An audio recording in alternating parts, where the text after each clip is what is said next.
Ayra college যাওয়ার জন্য বাস স্ট্যান্ডে দাঁড়িয়ে আছে। হঠাৎ একটা ট্যাক্সি এসে তার সামনে দাঁড়ায়। আয়রা সেই দিকে তাকিয়ে আছে। এমন সময় গাড়ি থেকে নামে একটা হ্যান্ডসাম ছেলে, কিন্তু গায়ের পোশাক ছেঁড়া ফাটা।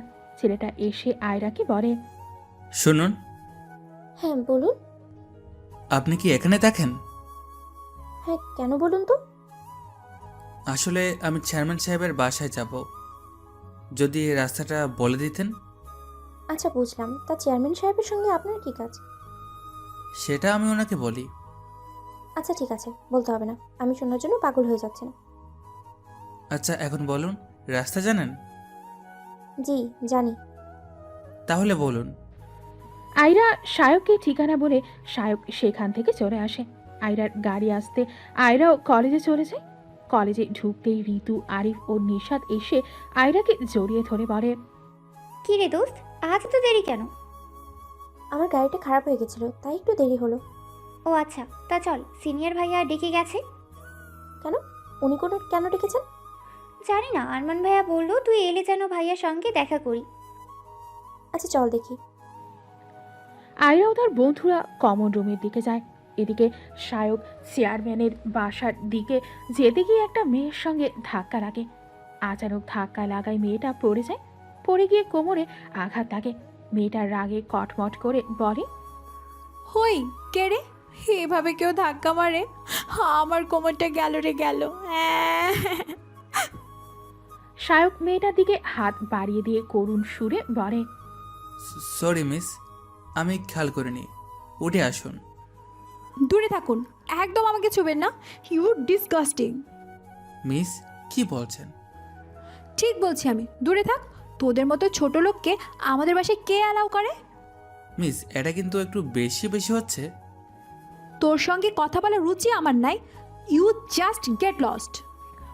বলে মেয়েটা কোনো রকম উঠে রুমের মধ্যে যায়। মেয়েটাকে খোঁড়াতে দেখে তার মা এসে বলে, কি হলো সাইরা, এভাবে খুঁড়িয়ে খুঁড়িয়ে হাঁটছিস কেন? আর কেন, কোথাকার একটা ছোট লোকের বাচ্চা আমাকে ধাক্কা দিয়ে ফেলে এই অবস্থা করেছে। আচ্ছা এত রাগ করিস না, মাথা ঠান্ডা কর, আমার সঙ্গে আয়। বলেই সায়রার মা সায়রাকে ধরে সোফায় বসিয়ে দিয়ে কোমরে স্প্রে করছে। এমন সময় সেখানে শায়ক এসে ঢোকে। আর সায়রার উন্মুক্ত কোমরের দিকে নজর পড়ে। ফর্সা কোমর, কোমরে একটা কালো তিল। শায়ক একটা ঘোরের মধ্যে ছিল। হঠাৎ একটা গম্ভীর গলার স্বরে শায়ক বাস্তবতায় ফিরিয়ে আনে, ওই ছেলে, কে তুমি? অন্দরমহলে কি চাই? গুরুগম্ভীর গলার আওয়াজ শুনে শায়ক একটু কেঁপে উঠলেও নিজেকে সামনে নিয়ে শায়ক বলে, স্যার, আমি শায়ক আহমেদ। কি চাই তোমার? স্যার, একটা কাজ চাই। কাজ? কি কাজ? যে কোনো কাজ দিন স্যার, প্লিজ। আমার ছোট একটা পরিবার, তাদের দায়িত্ব আমার। আমি অনেক আশা নিয়ে এসেছি, প্লিজ স্যার, না করবেন না। আচ্ছা দেখছি, তুমি কোথা থেকে এসেছো? আমি দিঘাশিপুর থেকে এসেছি। আচ্ছা এখন বিশ্রাম নাও, পরে ভেবে দেখেছি কি কাজ দেওয়া যায়। Okay sir. সামাদ সাহেব শায়ককে কথাগুলো বলে কার্যালয়ে চলে যায়। শায়ক গেস্ট রুমে বসে আছে। এমন সময় মীরা নামের একটা কাজের মেয়ে এসে বলে, এই যে তোমার খাবার, খেয়ে উদ্ধার করো। আপু, এইভাবে বলছেন কেন? কেউ খেতে দিয়েও এমন করে? আমি করি, তাড়াতাড়ি খেয়ে এখন উদ্ধার করো। বলেই মীরা মেয়েটা খাবার রেখে চলে যায়। শায়ক খেতে শুরু করে। মীরা সায়রার রুমে যেতেই সায়রা বলে, মীরা, খবর কি? ওই ছেলেটা চলে গেছে? না, ছোট ম্যাডাম সাহেব ছেলেটাকে যেতে দেয়নি। সাহেব বলেছে কিছু একটা করবে ছেলেটার জন্য। আব্বু কি সবার দায়িত্ব নেওয়ার ঠেকা নিয়ে রেখেছে? যে কেউ অসহায় মুখ নিয়ে এলেই আব্বু তাকে বাসায় আশ্রয় দিয়ে দেবে। আমিও দেখব ওই ছেলেটা কি করে এখানে টিকে থাকে। তুই যা এখন। মীরা চলে যায়। সায়রা বসে ভাবতে থাকে কিভাবে শায়ককে তাড়ানো যায়। এমন সময় কিছু মুখোশধারী লোক এক করে সায়রাদের বাসায়। সায়রা বাইরে আসতেই মুখোশধারী লোকের একজন সায়রাকে হাইজ্যাক করে। তখন সেখানে শায়ক ছিল না, সে মাত্র খেয়ে বিশ্রাম করছিল। এদিকে গুন্ডাগুলো বাসার সবার উদ্দেশ্যে বলে, ওই তোদের জেনারেল সামাদ চৌধুরী কোথায়? ওকে ডাক, মেয়ের ভালো চাস তো। গুন্ডার কথা শুনে সায়রার ভাইয়া আদনান বলে, ওই কে আপনারা? আমার বোনকে ছেড়ে দিন, ওকে ছুরিটা লেগে যাবে। আমাদের দেখে কি মনে হয় আমাদের দ্বারা ভালো মানুষই খুঁজছো? আমরা যতক্ষণ না আমাদের চাওয়া পূরণ করতে পারছি ততক্ষণ ছাড়ছি না এই মেয়েকে। কি চাই তোমাদের? কেন কষ্ট দিচ্ছ আমার বোনকে? ওকে ছেড়ে দিন প্লিজ। বললাম তো আমাদের ডিমান্ড। লোকটা আর কথা শেষ করতে পারলো না। এমন সময় কেউ একজন লোকটার উপর হামলা করে, সবাইকে মেরে সায়রাকে বাঁচায়। এতগুলো মানুষের সঙ্গে মারামারি করে শায়ক সায়রাকে বাঁচায়। এমন দৃশ্য দেখে সবাই অবাক হয়ে যায়। শায়কের কাজে মুগ্ধ হয়ে সামাদ সাহেব শায়ককে সাইবার বডিগার্ড করে দেয়। সায়রা রেগে যায়। সে মনে মনে ভাবে, আব্বু কি পাগল হয়ে গেছে? ওই ছেলেকে আমার বডিগার্ড করতে চায়। কোথায় একটু বাঁচিয়েছি, তাকে কি না বডিগার্ড করে নিয়েছে। ঠিক আছে আব্বু, আমিও তোমার মেয়ে। আমি যদি এই ছেলেটাকে নাস্তানাবুদ না করি তবে আমার নামও সাইরা চৌধুরী নূর নয়। ওইদিকে আয়রা কমন রুমে যেতেই সিনিয়র ভাই আরমান এসে দাঁড়ায় আয়রার সামনে। আরমান সবার উদ্দেশ্যে বলে, তোমরা সবাই বাইরে অপেক্ষা করো, আমার তোমাদের গুড গার্লের সঙ্গে কিছু কথা আছে। আরমানের গুরুগম্ভীর কথায় কেউ কোনো প্রশ্ন না করে বাইরে চলে যায়। আরমান আস্তে আস্তে আয়রার দিকে এগিয়ে যায়। আয়রা ভয় যে পেয়ে পিছোতে লাগে। আরমান আয়রার ভীতু মুখ দেখে একটা শয়তানি হাসি দিয়ে এগিয়ে যেতে লাগে। আয়রা ভয়ে কাঁপতে কাঁপতে বলে, আরমান ভাইয়া কি করছেন? প্লিজ এগোবেন না, প্লিজ প্লিজ ভাইয়া। আয়রার মুখে ভাইয়া রাগ শুনে আরমান এগিয়ে গিয়ে আয়রার ঠোঁটে আঙুল দিয়ে চেপে বলে, নো ভাইয়া, তোকে কতবার বলেছি আর আমাকে ভাইয়া বলবি না। ভাইয়া না বললে কি বলবো? আপনি তো আমার ভাইয়া, আর আমি। চুপ, আর একটা কথাও না। বলে আরমান ঝুঁকে আয়রার ঠোঁটে কামড় দেয়। তারপর কিছুক্ষণ ঠোঁট চুষে ছেড়ে দেয়। আয়রা কেঁপে ওঠে। আরমান আয়রার থেকে দূরে সরে বলে, তোকে কতবার বলেছি আয়ো, তুই ঠোঁটে লিপস্টিক দিবি না আর চুলগুলো খোলা রাখবি না। সরি ভাইয়া, আর হবে না। ভাইয়া এখন যেতে দিন। হ্যাঁ যা, আমার কথাগুলো যেন মনে থাকে। মনে থাকবে ভাইয়া। আয়রা কমন রুম থেকে বেরিয়ে ওয়াশরুমে যায়। ওয়াশরুমের আয়নায় দেখে ঠোঁট অনেক ফুলে গেছে, রক্ত জমে গেছে। আয়রা ভালো করে মুখ ধুয়ে পরিষ্কার করে নেয়। দাগটা লাল হয়ে আছে। সে মনে মনে বলে, খবিশ লোক একটা, এইভাবে ঠোঁট কামড়ে ছেড়েছে। উফ, এখন এই অবস্থায় সবাই দেখলে কি ভাববে? আর মেয়ে কেন আমার সাথে এমন করে? লোকটা পাগল হয়ে গেছে নাকি? লুজু বেটা। কথাটা ভেবে গাঢ় করে লিপস্টিক লাগিয়ে বাইরে আসে। অন্যদিকে খান ম্যানশনে মিসেস আলিয়া খান পার্টির ব্যবস্থা করছে। এমন সময় ম্যানেজার সিয়াম শিকদার এসে বলে, ম্যাম, সমস্ত কাজ সুষ্ঠুভাবে কমপ্লিট হয়েছে। বাবুকে বলো বাসায় আসতে। ম্যাম, ছোট সাহেবকে কল করেছিলাম, উনি ফোন রিসিভ করছে না। আমি কিছু শুনতে চাই না। আমি সন্ধ্যার মধ্যে বাবুকে আমার চোখের সামনে দেখতে চাই। ওকে ম্যাম, আমি ব্যবস্থা করছি। বলেই সিয়াম চলে যায়। এমন সময় মিসেস খানের একমাত্র মেয়ে জেরিন খান এসে বলে, আম্মু, তুমি কি শুধু তোমার ছোট ছেলেকে দেখতে পাও, আর কাউকে চোখে পড়ে না? তোর কি হয়েছে? কিছু চাই তোর? আমার আর কি চাই? তুমি তো জানো আমি কি চাই। ঠিক আছে, তুই যা চাস সেটা পূরণ হয়ে যাবে। কিভাবে? শ্যামকে গিয়ে জিজ্ঞেস কর, ও ভালো বলতে পারবে। ওকে, দেখছি। জেরিন ডাইনিং রুম থেকে বেরিয়ে সিয়ামকে খুঁজতে লাগে। দৌড়ে যেতে গিয়ে কারোর সঙ্গে ধাক্কা খায়। পরিচিতি নিলে একটা শক্ত হাতে আবদ্ধ হয়। জেরিন খেয়াল করে দুটো শক্ত হাত তাকে আবদ্ধ করে রেখেছে। জেরিন আস্তে আস্তে চোখ খুলে দেখে তাকে আঁকড়ে ধরে আছে। জেরিন অবাক হয়, লোকটার দিকে তাকিয়ে আছে। জেরিন বলে, ছাড়ুন। সরি ছোট ম্যাডাম, আপনি এখানে? আপনার সঙ্গে কথা ছিল। সিয়াম জেরিনকে ছেড়ে দূরে সরে বলে, জি ছোট ম্যাডাম, বলুন। আম্মু বলল আমি যা চাই তা নাকি আপনি জানেন। বলুন আম্মুর কথার মানে। হ্যাঁ, বড় ম্যাডামের কথাই, আপনার সিঙ্গিং ক্লাসে কথা বলে এসেছি। সিয়ামের কথা শুনে জেরিন খুশি হয়ে বলে, আপনি সত্যি বলছেন? আম্মু আমাকে স্কুলে ভর্তি করে দিয়েছে? ইয়াস ছোট ম্যাডাম, কাল থেকে আপনি ক্লাস করতে পারবেন। থ্যাংক ইউ মিস্টার সিয়াম। জেরিন সেখান থেকে এড়ে আস্তে আস্তে আস্তে গুনগুন করে একটা গান গায়। হো মন বলছে কেউ আসবে, কিছু বলবে আজকে আমায়। মন বলছে কেউ আসবে, কিছু বলবে আজকে আমায়। ছিল বন্দি যত স্বপ্ন, দিল মুক্তি আজকে আমায়। ছিল বন্দি যত স্বপ্ন, দিল মুক্তি আজকে আমায়। হো চেনা চেনা মন রঙিন হলো যে, ভালোবাসা ভালোবাসা। হো চেনা চেনা মন রঙিন হলো যে, ভালোবাসা ভালোবাসা। জেরিনের গান একজন মুগ্ধ হয়ে শুনে সবার অলৌকিক একটা মুচকি হাসি দিয়ে চলে যায়। সিয়াম আবারও তার ছোট সাহেবকে কল দেয়। এবারে 2বার রিং হতেই তার ছোট সাহেব কল রিসিভ করে বলে, কি ব্যাপার সিয়াম, বারবার কল দিচ্ছ যে? সরি স্যার, আমাদের উপর রাগ করবেন না। আপনি আমাকে আপনার আম্মু যা বলেছে আমি সেটাই বলতে কল করেছিলাম।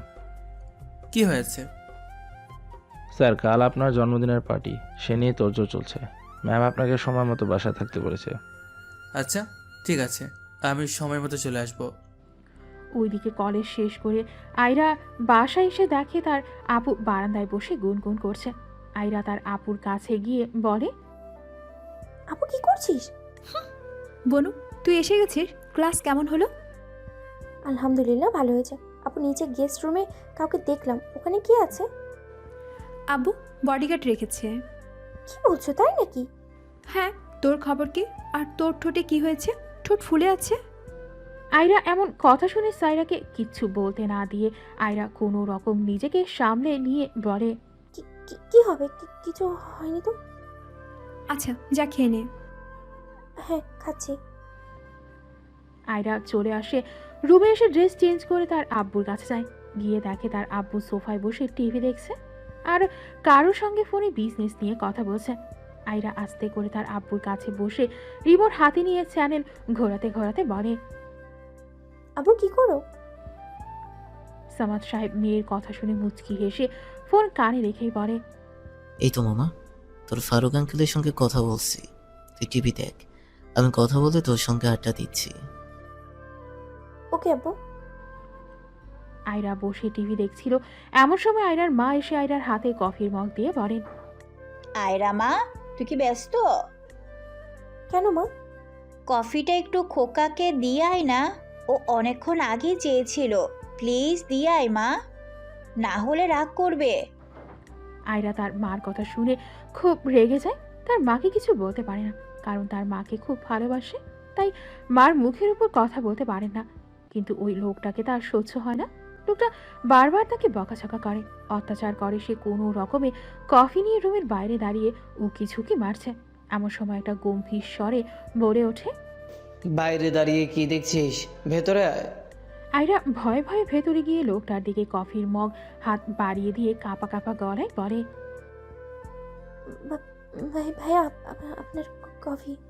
ওই তোর কি হয়েছে বলতো? আমার কাছে এলেই কাঁপাকাঁপি শুরু হয় কেন তোর? না না ভাইয়া, তেমন কিছু না, আপনার কফিটা নিন। কাঁপা কাঁপা হাতে কফি এগিয়ে দেয়। লোকটা হাতে কফি নিতে নিতে বলে, আয়ু, তোকে কতবার বলেছি তুই আমাকে ভাইয়া বলবি না। তাহলে কি বলবো? তুমি তো আমার ভাইয়া। আমি তোর কোন মায়ের পেটের ভাই? একদম ভাইয়া বলবি না, ঠিক আছে? তুই আমাকে আরমান ভাই বলিস, তবুও ভাইয়া বলিস না, প্লিজ সোনা। কিন্তু ভাই। স্টপ, আর একটা ওয়ার্ড বলবি না, যা এখান থেকে। আয়রা বেরিয়ে আসে। আরমানের উপর খুব রাগ হচ্ছে। একা একা বকতে বকতে নিজের রুমে চলে গেল। ওইদিকে সাইরা নিজের রুমে বসে শায়কের রুমের দিকে তাকিয়ে মনে মনে ভাবে, তোর খুব শখ না আমার বডিগার্ড হওয়ার? তোকে যদি নাকে দড়ি দিয়ে না ঘুরায় তবে আমার নামও সাইরা নয়। কথাটা বলে ফোন হাতে নিয়ে একটা নম্বরে কল দেয়। কিছুক্ষণ রিং হওয়ার পর ফোনটা রিসিভ হয়। অপর প্রান্ত থেকে ভেসে আসে, বল জানু, কি খবর? এখন কল দিলি? জানো একটা সমস্যা হয়েছে। কি সমস্যা হলো আবার? আরে জানো, আব্বু একটা খ্যাতকে আমার জন্য বডিগার্ড ঠিক করেছে। তুই তো জানিস এসব আমার পছন্দ না। সেটা তো জানি না, তো এখন কি চাই? কাল অফিসে আয়, কথা বলবো। ওকে জানু। পরের দিন সায়ককে খুঁজছে এমন সময় তার আব্বু জানায়, সায়ক কাল থেকে তোর সঙ্গে থাকবে, আজ ওয়ারি গেছে। সাইরা তার আব্বুর কথা শুনে অবাক হলো। সে মনে মনে বলল, কি বাড়ি গেছে? আমাদের প্ল্যান কি হবে? দূর।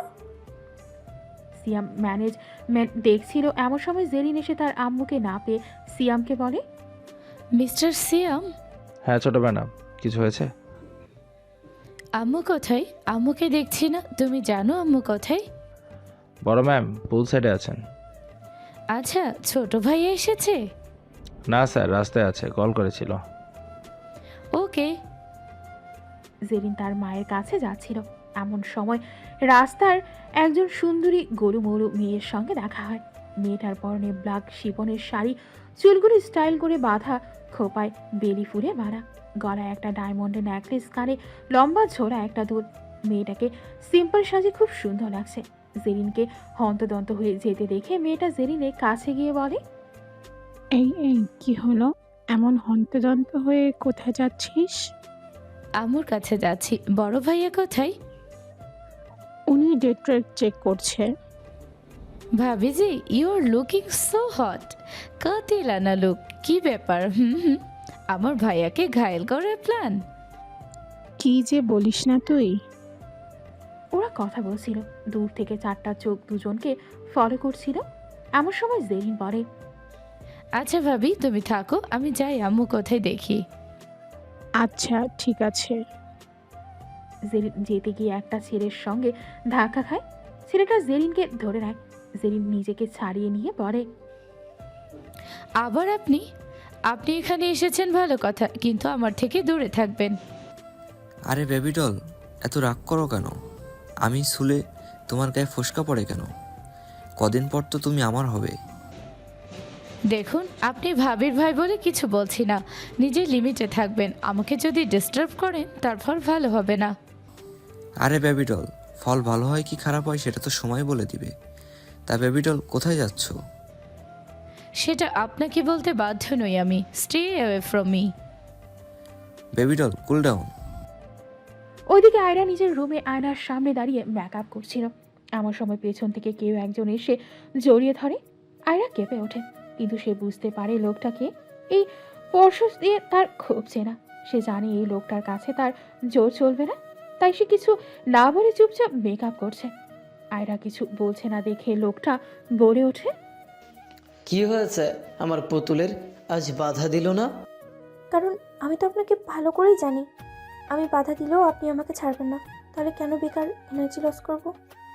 বাহ পুতুল, তুই তো আমাকে ভালো করেই চিনে গেছিস। এই না হলে আমার পুতুল। আপনি কেন এমন করেন আরমান ভাই? আমি আপনার বোন। আরমান আয়রার মুখে কথাটা শুনে আঙুল দিয়ে মুখ বন্ধ করে বলে, চুপ আয়ো, একদম ফালতু কথা বলবি না। তুই কি বুঝিস না আমি কি চাই? আর কিরকম বোঝালে তুই আমাকে বুঝবি বলতো? আমি কিচ্ছু বুঝতে চাই না। আপনি আমার ভাই, এটা জানি, আর কিছু জানতে চাই না। এখন আমাকে ছাড়ুন, আমাকে শাস্তি দেন। ওই এত আটা ময়দা মাখছিস কেন? আমার পুতুল তো এমনিতেই সুন্দর। 100 বার মাখবো, 100 বার মাখবো। আপনি জানতো আমাকে ডিস্টার্ব করবেন না। আরে পুতুল, আমি তো আপনি যাবেন, কেউ দেখলে ভুল বুঝবে। যান প্লিজ। আমি তো তোর মুখে এই ডাকটাই শুনতে চাই পুতুল। কি যাতা বলছেন? আমি আবার কি বললাম? এই যে জান বললি। আরে দূর, আমি আপনাকে জান বলতে যাব কোন দুঃখে? আমি তো আপনাকে এখান থেকে যেতে বলেছি। যত সব ক্যাচাল করে। বলে ধাক্কা দিয়ে বার করে দেয় রুম থেকে। আরমান যেতে যেতে হাসে। আয়রার রাগ হয়। আরমান যেতে যেতে মনে মনে বলে, আজ তুই আমাকে রুম থেকে বার করছিস, মনের ঘরে জায়গা দিতে চাইছিস না। একদিন এমন দিন আসবে যে তুই আমাকে পাবার জন্য ছটফট করবি, আর সেটা খুব শীঘ্রই হবে আমার পুতুল। তোকে সেটা রিয়েলাইজ করাবই, আই প্রমিস।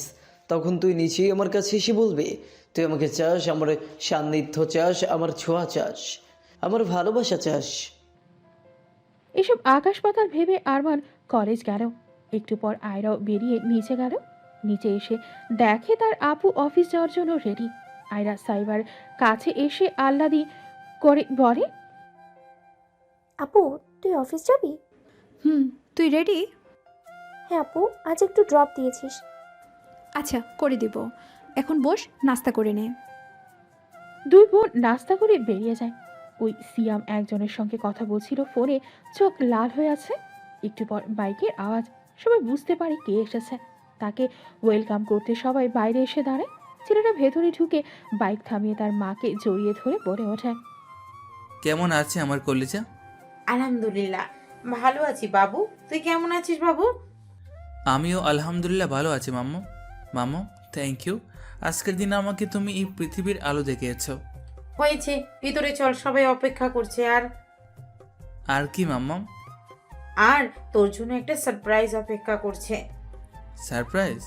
হ্যাঁ সারপ্রাইজ, একটু অপেক্ষা, তারপরে দেখতে পাবি। ওইদিকে চল। বলেই শায়কের মা শায়ককে নিয়ে মেন ইভেন্টে গেল। অনেক লোকজন এসেছে, বিজনেস পার্টনার, বন্ধুরা, কলিগস, আরও অনেকে। এমন সময় শায়ক কেক কাটবে, পেছন থেকে একজন বলে ওঠে, happy birthday to you my dear friend Sayak, many many happy returns of the day. পেছন থেকে আওয়াজটা শুনে সবাই তাকায়।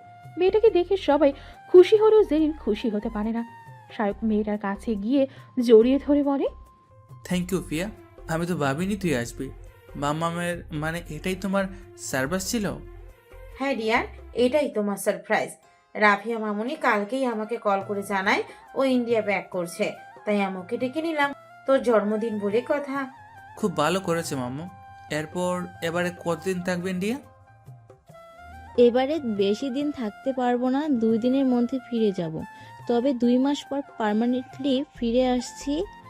আমার জন্য ওয়েট করিস, আবার বিয়ে করে ফেলিস না। চিন্তা নাই, তুই এলেই সব হবে। আগে তুই ফিরে আয়। আচ্ছা, আসতে না আসতে আমাকে আবারও বিদেশে পাঠিয়ে দিচ্ছিস? কেকটা তো কাটবি নাকি? আন্টি কেমন আছেন আপনি? আলহামদুলিল্লাহ ভালো আছি মা। জেরিন তুমি কেমন আছো? আর ভাবি ভাইয়া তোমরা? আলহামদুলিল্লাহ আমরা ভালো। তুমি কেমন আছো বোনটি? আমিও আলহামদুলিল্লাহ ভালো আছি ভাবি। জেরিন তুমি চুপ কেন? আমার আপনার সঙ্গে কথা বলার কোনো ইন্টারেস্ট নেই, so please stay away. Zerin এটা কিরকম ব্যবহার? মেয়েটা তোর ভাইয়ের বন্ধু, তোর থেকে বড়। জেরিনের কথা শুনে জেরিনের মা রেগে জেরিনকে বকা দেয়। তখন রাফিয়া বলে ওঠে, আমি কিছু মনে করিনি আন্টি, ওকে বকবেন না। রাফিয়ার কথা শুনে জেরিন সেখান থেকে চলে যায়। পেছন পেছন একজন আসে, সে এসে জেরিনের সামনে দাঁড়ায়। জেরিন মুখ তুলে দেখে ওই দিকে সাইরা আয়রাকে কলেজে ছেড়ে অফিস যেতে রোদেরা এসে জড়িয়ে ধরে বলে, কি খবর জানো? আর তোর বডিগার্ড কোথায়? সে আসেনি, দেখছি না যে। ও আজ আসেনি, সে নাকি তার বাসায় গেছে। তা ছেলেটা কি বুইরা খাটাস নাকি কোনো হ্যান্ডসাম? দেখ, ওকে নিয়ে কিচ্ছু বলতে চাই না। আই জাস্ট হেড হিম। খবিস একটা ছোট লোকের বাচ্চা, কত শখ আমার বডিগার্ড হওয়ার। এদিকে কলেজ ঢুকে আয়রা ঋতুর সঙ্গে দেখা হয়। একবার আরমান যেখানে বসে সে সেদিকে তাকায়, কিন্তু দেখতে পায় না আরমানকে। না দেখে ঋতুকে জিজ্ঞেস করে, ঋতু কি হয়েছে? সিনিয়ররা কোথায়? ওনাদের দেখছি না। না, আজ ভাইয়াদের দেখিনি। ও আচ্ছা। ছোট্ট জবাব দিয়ে মন খারাপ করে ক্লাসরুমে যায়। ক্লাসের প্রতি মন নেই। আয়রাকে মন খারাপ করে থাকতে দেখে ঋতু বলে, কি হয়েছে তোর? মন খারাপ কেন? আরে দূর, মন খারাপ হবে কেন? আয়রা তার বান্ধবীকে কথাটা বললেও মনটা বারবার আরমানকে দেখতে চাইছে। এদিকে জেরিন সামনের ব্যক্তিকে দেখে অবাক হয়ে বলে, আপনি কিছু বলবেন? যে একটা প্রশ্ন আছে, প্রশ্নটা করতে পারি? হ্যাঁ বলুন। আপনার পরিবারের সবাই রাফিয়া ম্যামকে মনে হলো খুব পছন্দ করেন, তবে আপনি ওনাকে পছন্দ করেন না কেন? ছেলেটার কথা শুনে জেরিন রেগে বলে, নান অফ ইউর বিজনেস। নিজের কাজে মন দিন, আমাকে নিয়ে ভাবতে হবে না। ইউ মে গো নাও।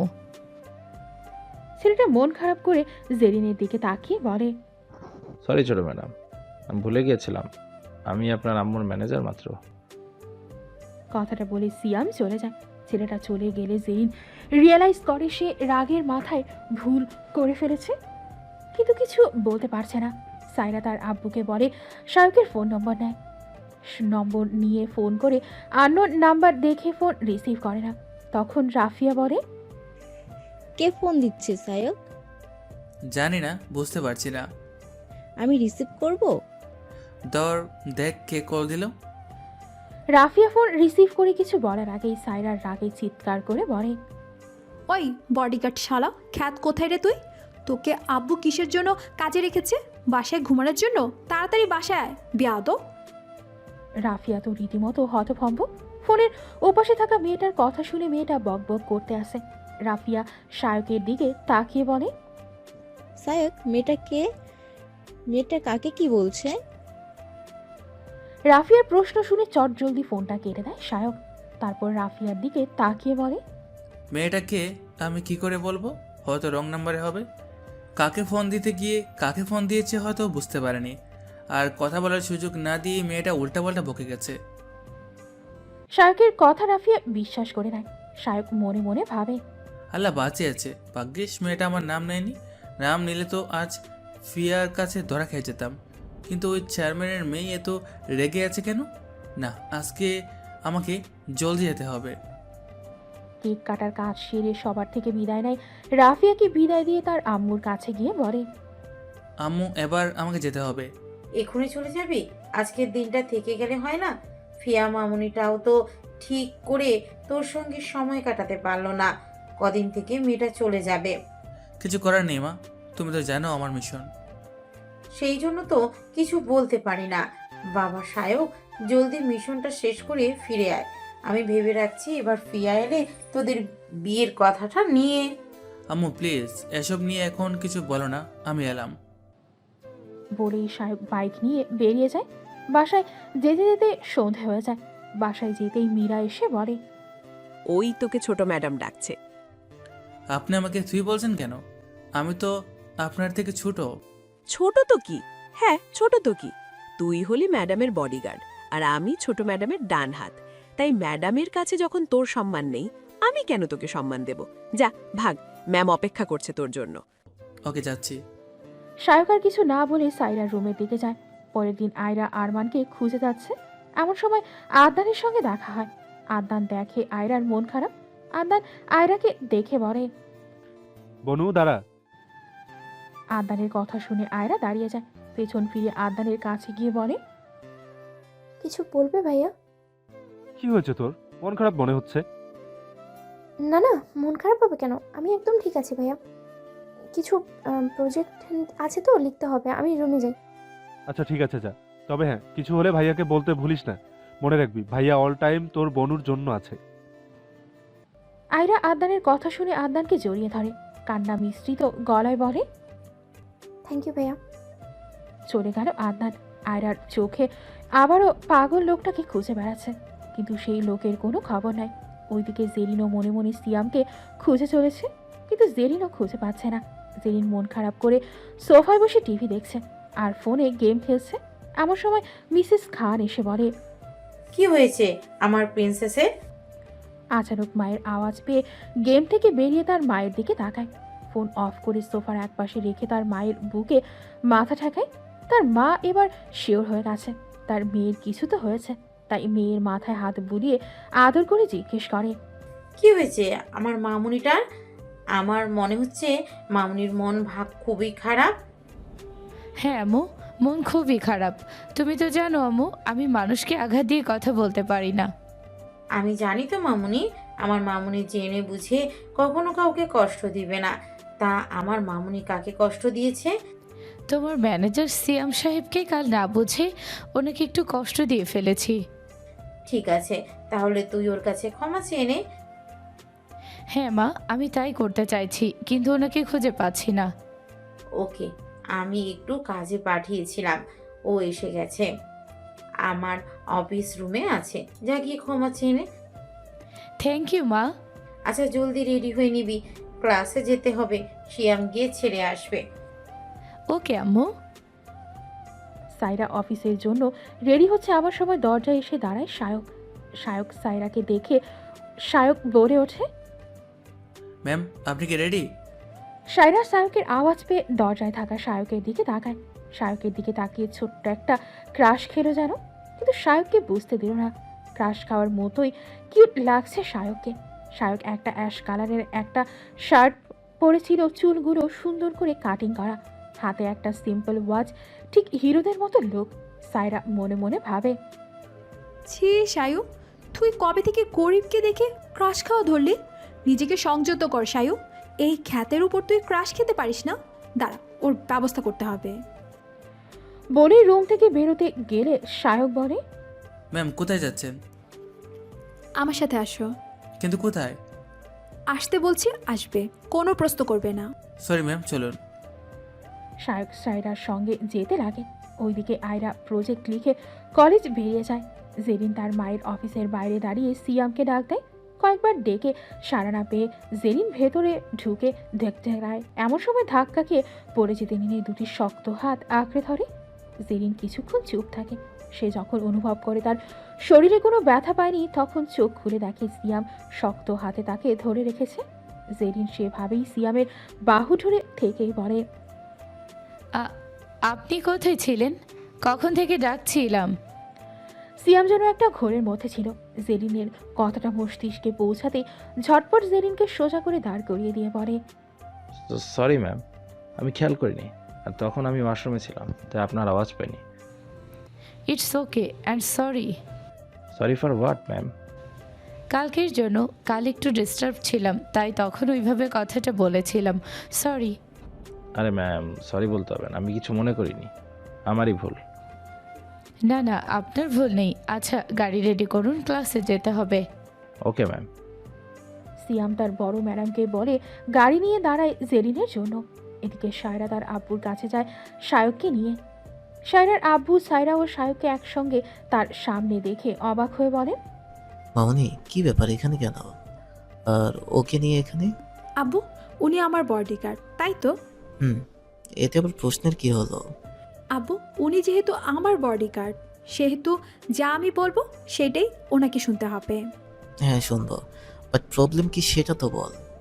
আব্বু, ওনাকে বডিগার্ডদের মতো পোশাক পরতে হবে। উনি যদি বডিগার্ডের পোশাক না পরে, তবে আমি ওনাকে আমার বডিগার্ড রাখবো না। ও এই ব্যাপার। আচ্ছা দাঁড়া, সায়ন তোমার কি সমস্যা হবে বডিগার্ডের পোশাক পরতে? না স্যার, কোনো সমস্যা নেই। ওকে, শুনে নিয়েছি মামনি, এবার যাও। ঠিক আছে আব্বু, চলি। এই যে আপনি চলুন। বলেই সায়রা সায়কের দিকে তাকিয়ে কথাটা বলে। সায়ক ইয়াস বলে সায়রার সঙ্গে চলে গেল। বাইরে আসতেই দেখে গাড়ি দাঁড় করা। সায়ক গিয়ে দরজা খুলে দাঁড়ায়। সায়রা গাড়িতে উঠে ড্রাইভার গাড়ি স্টার্ট করে। সায়ক পেছনে বসে আছে।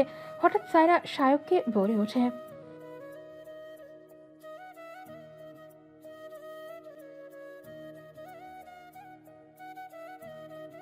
ওই খ্যাত, তোর বাসায় কে কে আছে? আর তুই আমাদের বাসায় কেন এলি কাজের জন্য? আসলে এইখানে আপনাদের পরিবারের মতো পরিবার একটাও নেই। এখানে আপনার বাবার নাম ডাক খুব, তাই আপনার আব্বুর কাছে এলাম। তোর নাম যেন কি? আমার নাম শায়ক আহমেদ। আগে কি করতে? দিনমজুরের কাজ করতাম ম্যাম। কথা বলতে বলতে অফিস পৌঁছায়। গাড়ি থেকে নামতেই সায়রা তার হাতের কোট নিয়ে সায়ককে দিয়ে বলে, এটা ধর। ম্যাম আমি হ্যাঁ তুই, তুই নয় তো কে আর? ম্যাম আমি আপনার বডিগার্ড, কোনো সার্ভেন্ট নয়। তোর না খুব শখ আমার বডিগার্ড হওয়ার? আমার বডিগার্ড হওয়া এত সহজ নয়। আজকের পর তোর জীবনটা পুরো হেল্প করে দেব। তাই যদি আমার এখানেই কাজ করতে হয়, তবে আমার কথা মতো কাজ করতে হবে, না হলে কাজ চলে যাবে। সায়ক সায়রার কথা শুনে অবাক হয়ে যায়। কিছু বলে না, সব মেনে নেয়। তারপর সায়রার হাত থেকে কোট নিয়ে নেয়। তারপর সায়রাকে উদ্দেশ্য করে বলে, ম্যাম চলুন। সায়রা আগে আগে অফিসের ভেতরে যায়। পেছনে সায়ক লিফটে আসতে দুজনে ঢোকে। হঠাৎ করে লিফট ভর্তি হয়ে গেছে। একটা ছেলে সায়রাকে ধাক্কা দিতে যাবে, তার আগেই সায়ক তার দুই হাতের মধ্যে সায়রাকে নিয়ে নেয়। সায়রার অস্বস্তি হতে লাগে, বাট কিছু বলতে পারছে না। সায়রা অনুভব করে সায়কের গরম নিঃশ্বাস তার কাঁধে বরাবর পড়ছে। সায়রা না চাইতেও বারবার কেঁপে কেঁপে উঠছে। আবার ও একটা ছোট্ট ধাক্কা আসে, আর সায়ক সায়রার দিকে আরও ঝোঁকে। সায়রার পাগল পাগল অবস্থা হয়। সায়রা ভয়ে লজ্জায় চোখ বুঝে নেয়। আর সেই মুহূর্তটাকে অনুভব করতে লাগে 8 তলায় এসে লিফট থামলে একে একে সবাই নামে।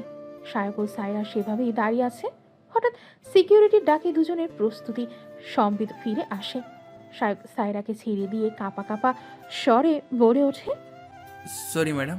ইটস ওকে, চল। বলেই সায়রা তার কেবিনে চলে যায়। সায়ক কি করবে বুঝতে না পেরে কেবিনের দরজায় দাঁড়িয়ে যায়। এমন সময় একটা মেয়ে এসে সায়কের সঙ্গে হ্যান্ডশেক করে বলে, হাই, আমি লারা। আপনি কে? আমি শায়ক আহমেদ, ম্যামের বডিগার্ড। ওয়াও, সত্যি আপনি বডিগার্ড হওয়ার যোগ্য। কত সুন্দর বডি। বলেই লারা মেয়েটা নিজের অজান্তেই সায়কের বুকে হাত দিয়ে স্লাইড করে দেখতে থাকে। সেটা সায়রার চোখ এড়ায় না। দৃশ্যটি দেখে সায়রার রাগে ফুঁসতে থাকে। সে মনে মনে বলে, এখানে এসেছিস বডি শো আপ করতে? দাঁড়া, করাচ্ছি তোর শো আপ। মেয়েদের টাচ খুব ভালো লাগে, এনজয় করছিস দাঁড়িয়ে দাঁড়িয়ে না? এদিকে হঠাৎ মেয়েটার পরস্পর সায়ক ঘাবড়ে যায়। মেয়েটার হাত সরিয়ে বলে, প্লিজ বিহেভ ইউর সেলফ, আমি ম্যামের বডিগার্ড। সায়কের কথা শুনে মেয়েটা বলে, আরে কুল বেবি, আমি তো জাস্ট একটু ছুঁয়ে দেখছিলাম। আর ম্যামের বডিগার্ড তো কি হয়েছে, তাই বলে কি ছুঁয়ে দেখা যাবে না? বেবি, তোমাকে আমার চাই অ্যাট এনি কস্ট। আমি তো প্রথম দেখায় পাগল হয়ে গেছি। উফ, কি বডি, মাশাল্লাহ, পার্সোনালিটি। কথাগুলো মনে মনে ভাবছিল মেয়েটার। ভাবনার মাঝে হঠাৎ সায়রা সায়ককে ডাকে। সায়রার গলার আওয়াজ পেয়ে সায়ক মেয়েটার থেকে সরে সায়রার কেবিনে গিয়ে সায়রাকে বলে, ম্যাম ডাকছেন? তুই দরজায় দাঁড়িয়ে কি করছিলি? তুই আমার বডিগার্ড, তুই আমার সঙ্গে সঙ্গে থাকবি, তা না করে ওইখানে দাঁড়িয়ে মেয়েদের সঙ্গে মজা নিচ্ছিস? সরি ম্যাম, আমি কিছু করিনি। ওই মেয়েটাই। ওই মেয়েটা কি? হ্যাঁ, মেয়েটা কি? কোন মেয়ের সাহস হবে প্রথম দেখায় অন্যের বডিতে টাচ করার? তুই অ্যালাউ না করলে? Sorry ma'am. এভাবে হবে না, তোকে শাস্তি দিতে হবে, না হলে তোর মনে থাকবে না। যা এখন গিয়ে আমার জন্য গরম গরম ধোয়া উড়ানো কফি নিয়ে আয়। কফি খেলে যদি আমার মাথা একটু ঠান্ডা হয়। ওকে ম্যাম, যাচ্ছি। শালা, আমি ওই বজ্জাত মেয়ের বডিগার্ড নাকি পার্সোনাল অ্যাসিস্ট্যান্ট হয়ে গেছি, বুঝতে পারছি না তোর। ওইদিকে সিয়াম জেরিনকে পেছনের সিটে বসিয়ে নিজে ড্রাইভারের পাশে বসে। সামনের লুকিং গ্লাস দিয়ে আর চোখে জেরিনকে দেখছে। দেখতে দেখতে হঠাৎ দুজনের চোখাচোখি হয়ে যায়। দুজনেই চোখ নামিয়ে নেয়। কিছুক্ষণ পর একটা 3 তলা বিল্ডিংয়ের সামনে এসে দাঁড়ায়। সিয়াম জেরিনকে নামিয়ে দিয়ে বলে, ম্যাম এটাই আপনার সিঙ্গিং ক্লাস। ওকে, ভিতরে চলুন। দুজনেই লিফটে ওঠে। এক এক করে লিফট ভর্তি হয়ে যায়। সিয়াম জেরিনকে সবার থেকে আড়াল করে। জেরিনের এটা খুব ভালো লাগে। লিফট থেকে বেরিয়ে একটা কেবিনে ঢুকে দেখে একজন 30-32 বছরের মেয়ে গিটারে গান তুলছে। সামনে কয়েকজন বসে আছে। জেরিন গিয়ে ইশারায় বসতে চাইলে মেয়েটা ইশারায় বসতে পারে। সিয়াম বাইরে দাঁড়িয়ে আছে। গান শেষ হতেই মেয়েটা জেরিনকে সবার সঙ্গে পরিচয় করিয়ে দেয়। 1 ঘন্টা ক্লাস করে ছুটি দেয়। সবাই চলে যায় দুজন বাদে। জেরিন উঠতে নিলে মেয়েটা ভরে ওঠে, কোথায় যাচ্ছ? বসো, তোমার সঙ্গে কথা আছে। কেমন আছেন আপনি? আমার খবর নেওয়ার কি কোনো দরকার আছে? আমি তো সরি, রাগ করবেন না প্লিজ। জেরিন ও মেয়েটার কথা শুনে সেখানে থাকা দুজন ছেলে মেয়ে অবাক হয়। তারা একটু বুঝতে পারে ম্যাম ও মেয়েটা পূর্ব পরিচিত, কিন্তু কিভাবে সেটাই বোঝে না। মেয়েটা প্রশ্ন করে তার ম্যামকে। তার ম্যাম জানায়, ও আমার পরিচিত। আমি ভাবিনি আমি ওকে এখানে পাবো। ছেলে মেয়ে দুটো চলে যায়। এবার জেরিন মেয়েটাকে বলে, সরি, সেদিন তারা ছিল তাই আর দেখা করতে পারিনি। আর সেদিনের পর ভাবিনি আবার আপনার সঙ্গে দেখা হবে। সেই একটা অপরিচিত মেয়ের সঙ্গে কেন কথা বলবে? আমি তো আর আপন কেউ না। আচ্ছা, আর অভিমান করতে হবে না। সরি, আজ যখন দেখা হয়েছে তখন আজকের পর রোজ দেখা হবে। সত্যি তো? সত্যি ম্যাম। ওই মেম কি? হ্যাঁ মেম কি? একদম মেম বলবে না। তাহলে কি বলবো?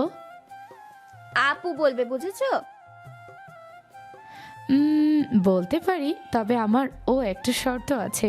যদি শর্ত মানো তবে আপু বলতে পারি, নয়তো না।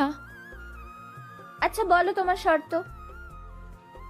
তুমি যদি আমাকে সত্যি বোন মনে করো তবে তুমি আমাকে তুই করে বলবে। যদি তুই না বলো তবে আমিও আপু বলবো না। ওকে, তাই হবে। ভাগলি বোন আমার। আচ্ছা তুই একা এসেছিস? না, আমার আম্মুর ম্যানেজার আমাকে নিয়ে এসেছে। আচ্ছা, আজ তাহলে বাসায় যা, কাল আবার দেখা হবে। আর হ্যাঁ, তোর ফোন নাম্বারটা দিয়ে যা। ওকে আপু, 90251093। জেরিন নাম্বার দিয়ে বাইরে এসে দেখে সিয়াম চেয়ারে বসে ঘুমাচ্ছে। সেটা দেখে অজান্তেই জেরিনের মুখে এক চিলতে হাসি ফুটে ওঠে। ওইদিকে আয়রা আরমানকে খুঁজে পায় না, মন খারাপ করে আছে। এখন তার ফ্রেন্ড ঋতু এসে বলে, আয়ু, কি ব্যাপার বলতো তোর? আজ 2 দিন দেখছি মন খারাপ করে আছিস। কিছু হয়েছে তোর? আমার কি হয়েছে সেটা পরে জানবি, তার আগে আমাকে একটা প্রশ্নের উত্তর দিবি। প্রশ্ন? কি প্রশ্ন? ধর, একটা ছেলে একটা মেয়েকে রোজ কোনো না কোনোভাবে কষ্ট দেয়, তারপরও সেই মেয়েটা ছেলেটাকে মিস করে, তার মানে কি বলতে পারিস? আয়রার কথা শুনে ঋতু একটু চিন্তায় পড়ে গেল। তারপর কিছু একটা ভেবে বলে, আমার কি মনে হয় জানিস, ওই মেয়েটা ছেলেটাকে ভালোবাসে। কি বলছিস? যে ছেলেটার জন্য মেয়েটা যন্ত্রণা সহ্য করে, তাকে কি করে ভালোবাসতে পারে? হয় বান্ধবী, যে যাকে বেশি মিস করে তাকেই তো ভালোবাসে। এর মানে কি ওই মেয়েটা ছেলেটাকে ভালোবেসেছে? হয়তো বাসি, সেটা শিওর কিনা সেটা মেয়েটাকে রিয়েলাইজ করতে হবে। আয়রা ঋতুর কথা শুনে ভাবতে থাকে। তারপর কিছু একটা ভাবতে লাগে আর মুচকি মুচকি হাসছে। আচানক আয়রাকে হাসতে দেখে ঋতু অবাক হয়। সে মনে মনে ভাবতে থাকে, কি ব্যাপার, এখনই না ওর মন খারাপ ছিল? এর মধ্যে কি এমন হয়ে গেল যে ওর হাসি পাচ্ছে? ঋতু আয়রার কথা ভেবে চিন্তা করছে। অন্যদিকে সায়রা অফিসে বসে কাজ করছে আর তার চেয়ারের পাশে দাঁড়িয়ে আছে সায়ক। সায়রা হঠাৎ সায়ককে বলে, একটু পর আমার একটা মিটিং আছে, আমাকে যেতে হবে। জি ম্যাডাম, কোথায় যাবেন? Dalmia tea stall company. Okay madam, আমি গাড়ি রেডি করছি। সায়ক গাড়ি রেডি করতে যায়। ওদিকে ঋতু চিন্তা ভাবনা বাদ দিয়ে আয়রাকে বলে, আয়ু, কি ব্যাপার বলতো? একটু আগেই দেখলাম তুই মন খারাপ করেছিলি, এখন হঠাৎ করে মুচকি মুচকি হাসছিস। আমাকে বলবি? আমি কিন্তু তোর বেস্ট ফ্রেন্ড। আচ্ছা আচ্ছা, আর ব্ল্যাকমেল করতে হবে না, আমি তোকে সবই বলছি। হ্যাঁ বল, কি হয়েছে আর? তুই তো আমাদের সিনিয়র আরমান ভাইকে জানিসই। হ্যাঁ জানি তো, কি হয়েছে? ওনার কিছু হয়নি। তাহলে ওনার কথা বলছিস? ওনাকে নিয়েই তো সব।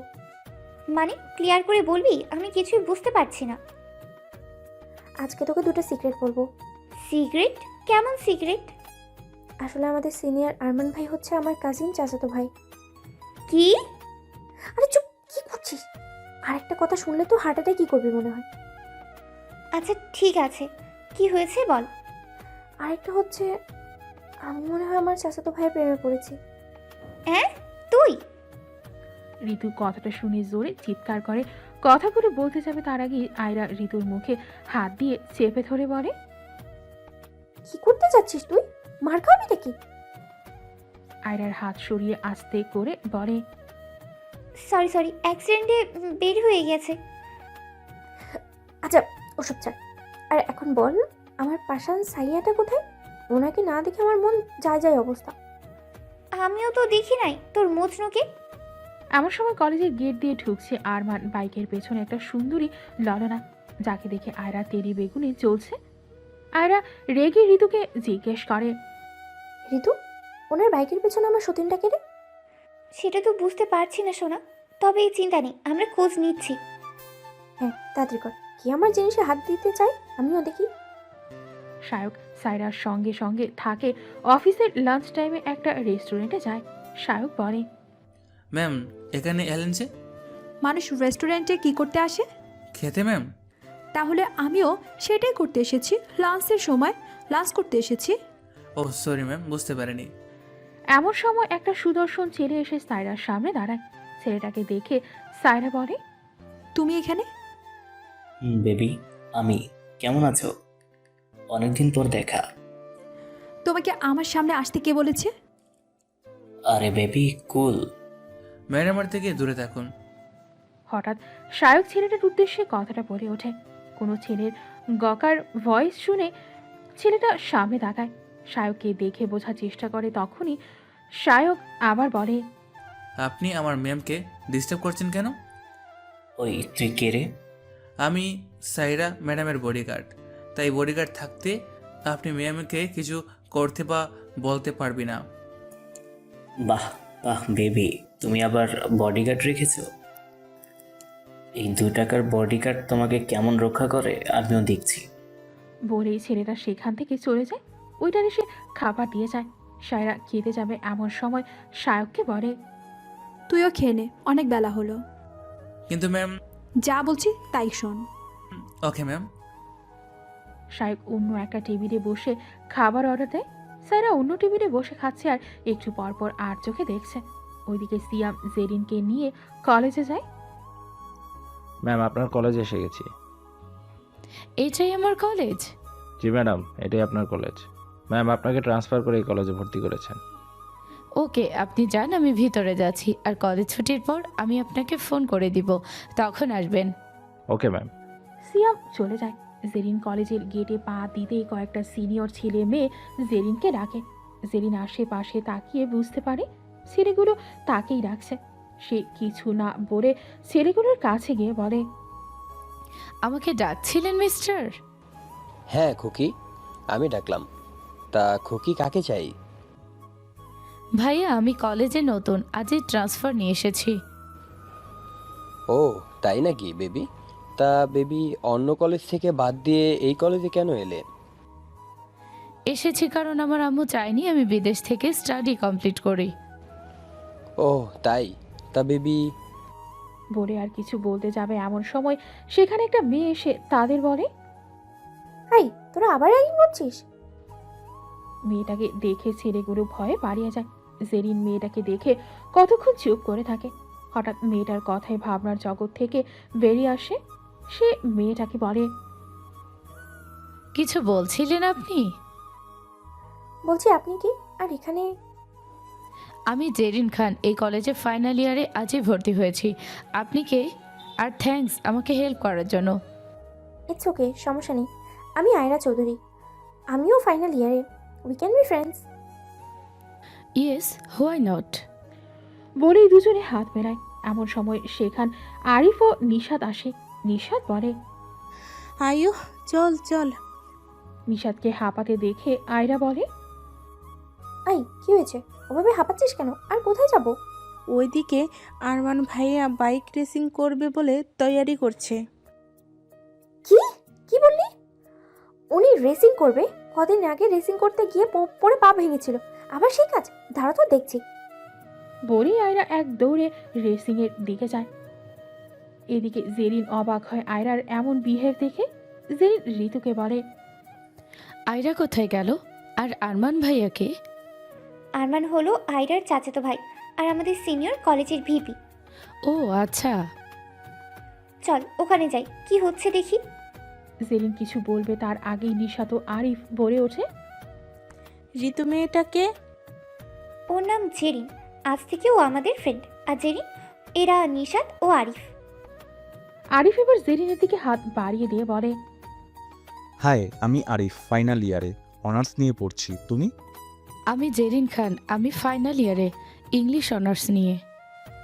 তোদের আলাপ পরিচয় পরে হবে, এখন চল দেখি কি হলো ওখানে। সবাই সেদিকে ছুট লাগালো। এদিকে সায়রা ও শায়ক অফিসে ফিরে আসে। সায়রা একটা মিটিং নিয়ে ব্যস্ত হয়ে পড়ে, শায়ক বাইরে ছিল। এমন সময় সেই মেয়েটা আবারও শায়কের সঙ্গে কথা বলছে গায়ে পড়ে। আরে শায়ক, আপনি এখানে একা একা দাঁড়িয়ে আছেন? আপনি এখানেও? দেখুন, আপনি আমার থেকে দূরে দেখুন, ম্যাম দেখলে রাগ করবেন। আরে আপনি ম্যামকে এত ভয় পান কেন? আর ম্যাম এখন ব্যস্ত, ওনার মিটিং শেষ হতে দেরি হবে। চলুন আমরা কফি খেয়ে আসি। না, আপনি যান, আমি এখান থেকে যেতে পারবো না। আরে চলুন না। বলেই লারা শায়কের হাত ধরে টানতে টানতে নিয়ে যায়। এমন সময় সেখানে সায়রা চলে আসে। সায়রা বাইরে এসে এমন কিছু দেখবে আশা করেনি। সায়রা রাগে কটমট করে শায়কের দিকে তাকিয়ে আছে। শায়ক সায়রাকে দেখে ভয় পেয়ে যায়। সে লারার হাত থেকে নিজের হাত ছাড়িয়ে নিয়ে বলে, সরি ম্যাম, বিশ্বাস করুন আমি ওনার সঙ্গে যেতে চাইনি, উনি জোর করে। তুই কেমন বডিগার্ড হয়েছিস? একটা মেয়ের সঙ্গে পারিস না তো আমাকে কিভাবে প্রোটেক্ট করবি? সরি ম্যাম, এরপর এমন আর কখনো হবে না। মিস লারা, আপনি আমার কেবিনে আসুন, আপনার সঙ্গে আমার কথা আছে। বলি আর 1 মিনিট না দাঁড়িয়ে হনহন করে নিজের কেবিনে চলে যায়। সায়ক এসে দরজায় দাঁড়ায়। লারা ভেতরে গিয়ে সায়রাকে বলে, সরি ম্যাম, আসলে ওই stop, no more words, you are fire.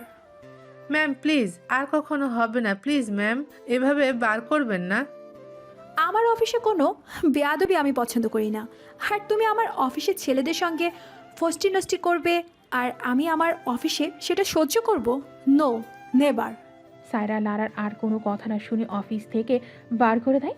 লারা কান্না করতে করতে বেরিয়ে যায়।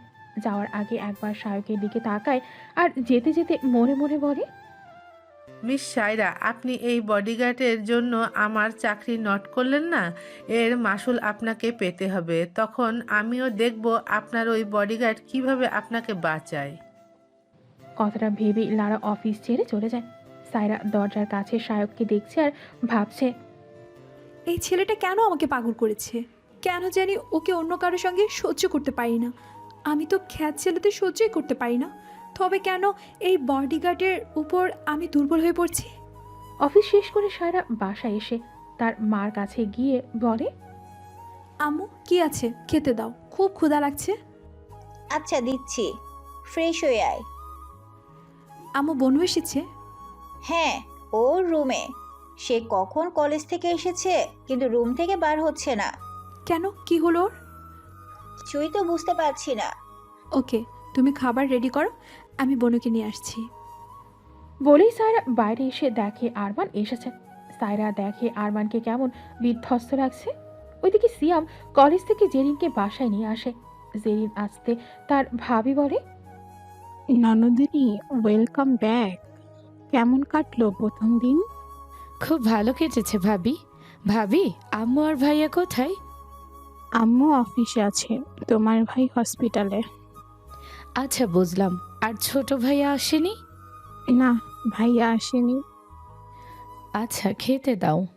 ওকে, দিচ্ছি। জেরিন খেয়ে রুমে যায়। সায়রা আয়রার রুমে যাবে, পেছনে সায়ক যাচ্ছে। তখন সায়রা সায়ককে বলে, আই, তুই কোথায় যাচ্ছিস? ম্যাম, আমি তো আপনার বডিগার্ড। আমি তো সবসময় আপনার সঙ্গেই থাকবো, তাই না? হ্যাঁ, তুই আমার মাথায় করে নাচ, অসভ্য। আবুজি কেন ওই অসভ্য লোকটাকে আমার সঙ্গে বেঁধে দিয়েছে আল্লাহ মালুম। কথাটা বিড় করে আয়রা দরজার বাইরে দাঁড়িয়ে নক করে। আয়রা বিরক্ত হয়ে জিজ্ঞেস করে, কে? সায়রা বলে, বনু, আমি। দরজাটা একটু খোল। আপু প্লিজ, আমাকে এখন জ্বালাস না। আমার এখন কারোর সাথে কথা বলতে ইচ্ছে করছে না, আমাকে একটু একা থাকতে দে প্লিজ। সায়রা বুঝলো আরিয়ার মুড কোনো কিছু নিয়ে খারাপ হয়ে আছে, তাই কথা না বাড়িয়ে সেখান থেকে চলে যায়। পেছন পেছন সায়ক। সায়রার রাগ হচ্ছে, তাই সে সায়কের দিকে একবার তাকিয়ে মনে মনে বলে, ওই বচ্চাটা যদি কিছুদিন আমার থেকে দূরে থাকতো তাহলে আগের মতো থাকতে পারতাম। এই যন্ত্রণা আর সহ্য হচ্ছে না, সারাক্ষণ পিছু পিছু ঘুরছে, নিজের বলতে কিচ্ছু নাই। এ আমার বডিগার্ড হয়ে আসার পর থেকে আমার সব কিছু এলোমেলো লাগছে। মাঝে মাঝে তো নিজের মনকেও কন্ট্রোল করতে পারি না। একে আমি আর সহ্য করতে পারছি না। না, কিছু একটা করতে হবে। এইসব ভাবতে ভাবতে এগোচ্ছিল। বেখেয়ালে দেওয়ালে ধাক্কা লাগতে গেলে সায়ক গিয়ে সায়রাকে জড়িয়ে ধরে ঘুরিয়ে নিতে গেলে দুজনে ফ্লোরে পড়ে যায়। সায়রা সায়কের ওপর দুজনেই দুজনকে অপলক দৃষ্টিতে দেখে।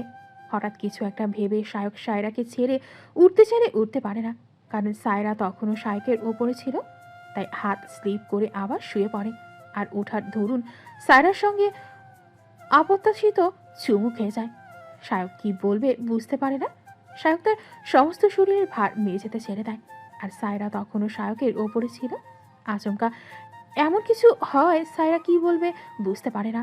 তারপর ইতস্তত করে সায়কের ওপর থেকে উঠে নিজের রুমে চলে যায়। সায়ক শুয়ে শুয়ে মুচকি হেসে ওঠে।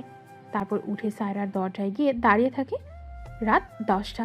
সায়রা ও তার পরিবারের সবাই খেয়ে নেয়, শুধু আয়রা বাদে। আরমান বিষয়টা দেখে চিন্তিত হয়। ওদিকে জেরিন নিজের বেলকনিতে দাঁড়ায়।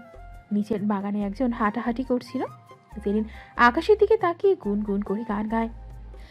আমায় প্রশ্ন করে নীল ধ্রুব তারা, আর কত কাল আমি রব দিশাহারা, রব দিশাহারা।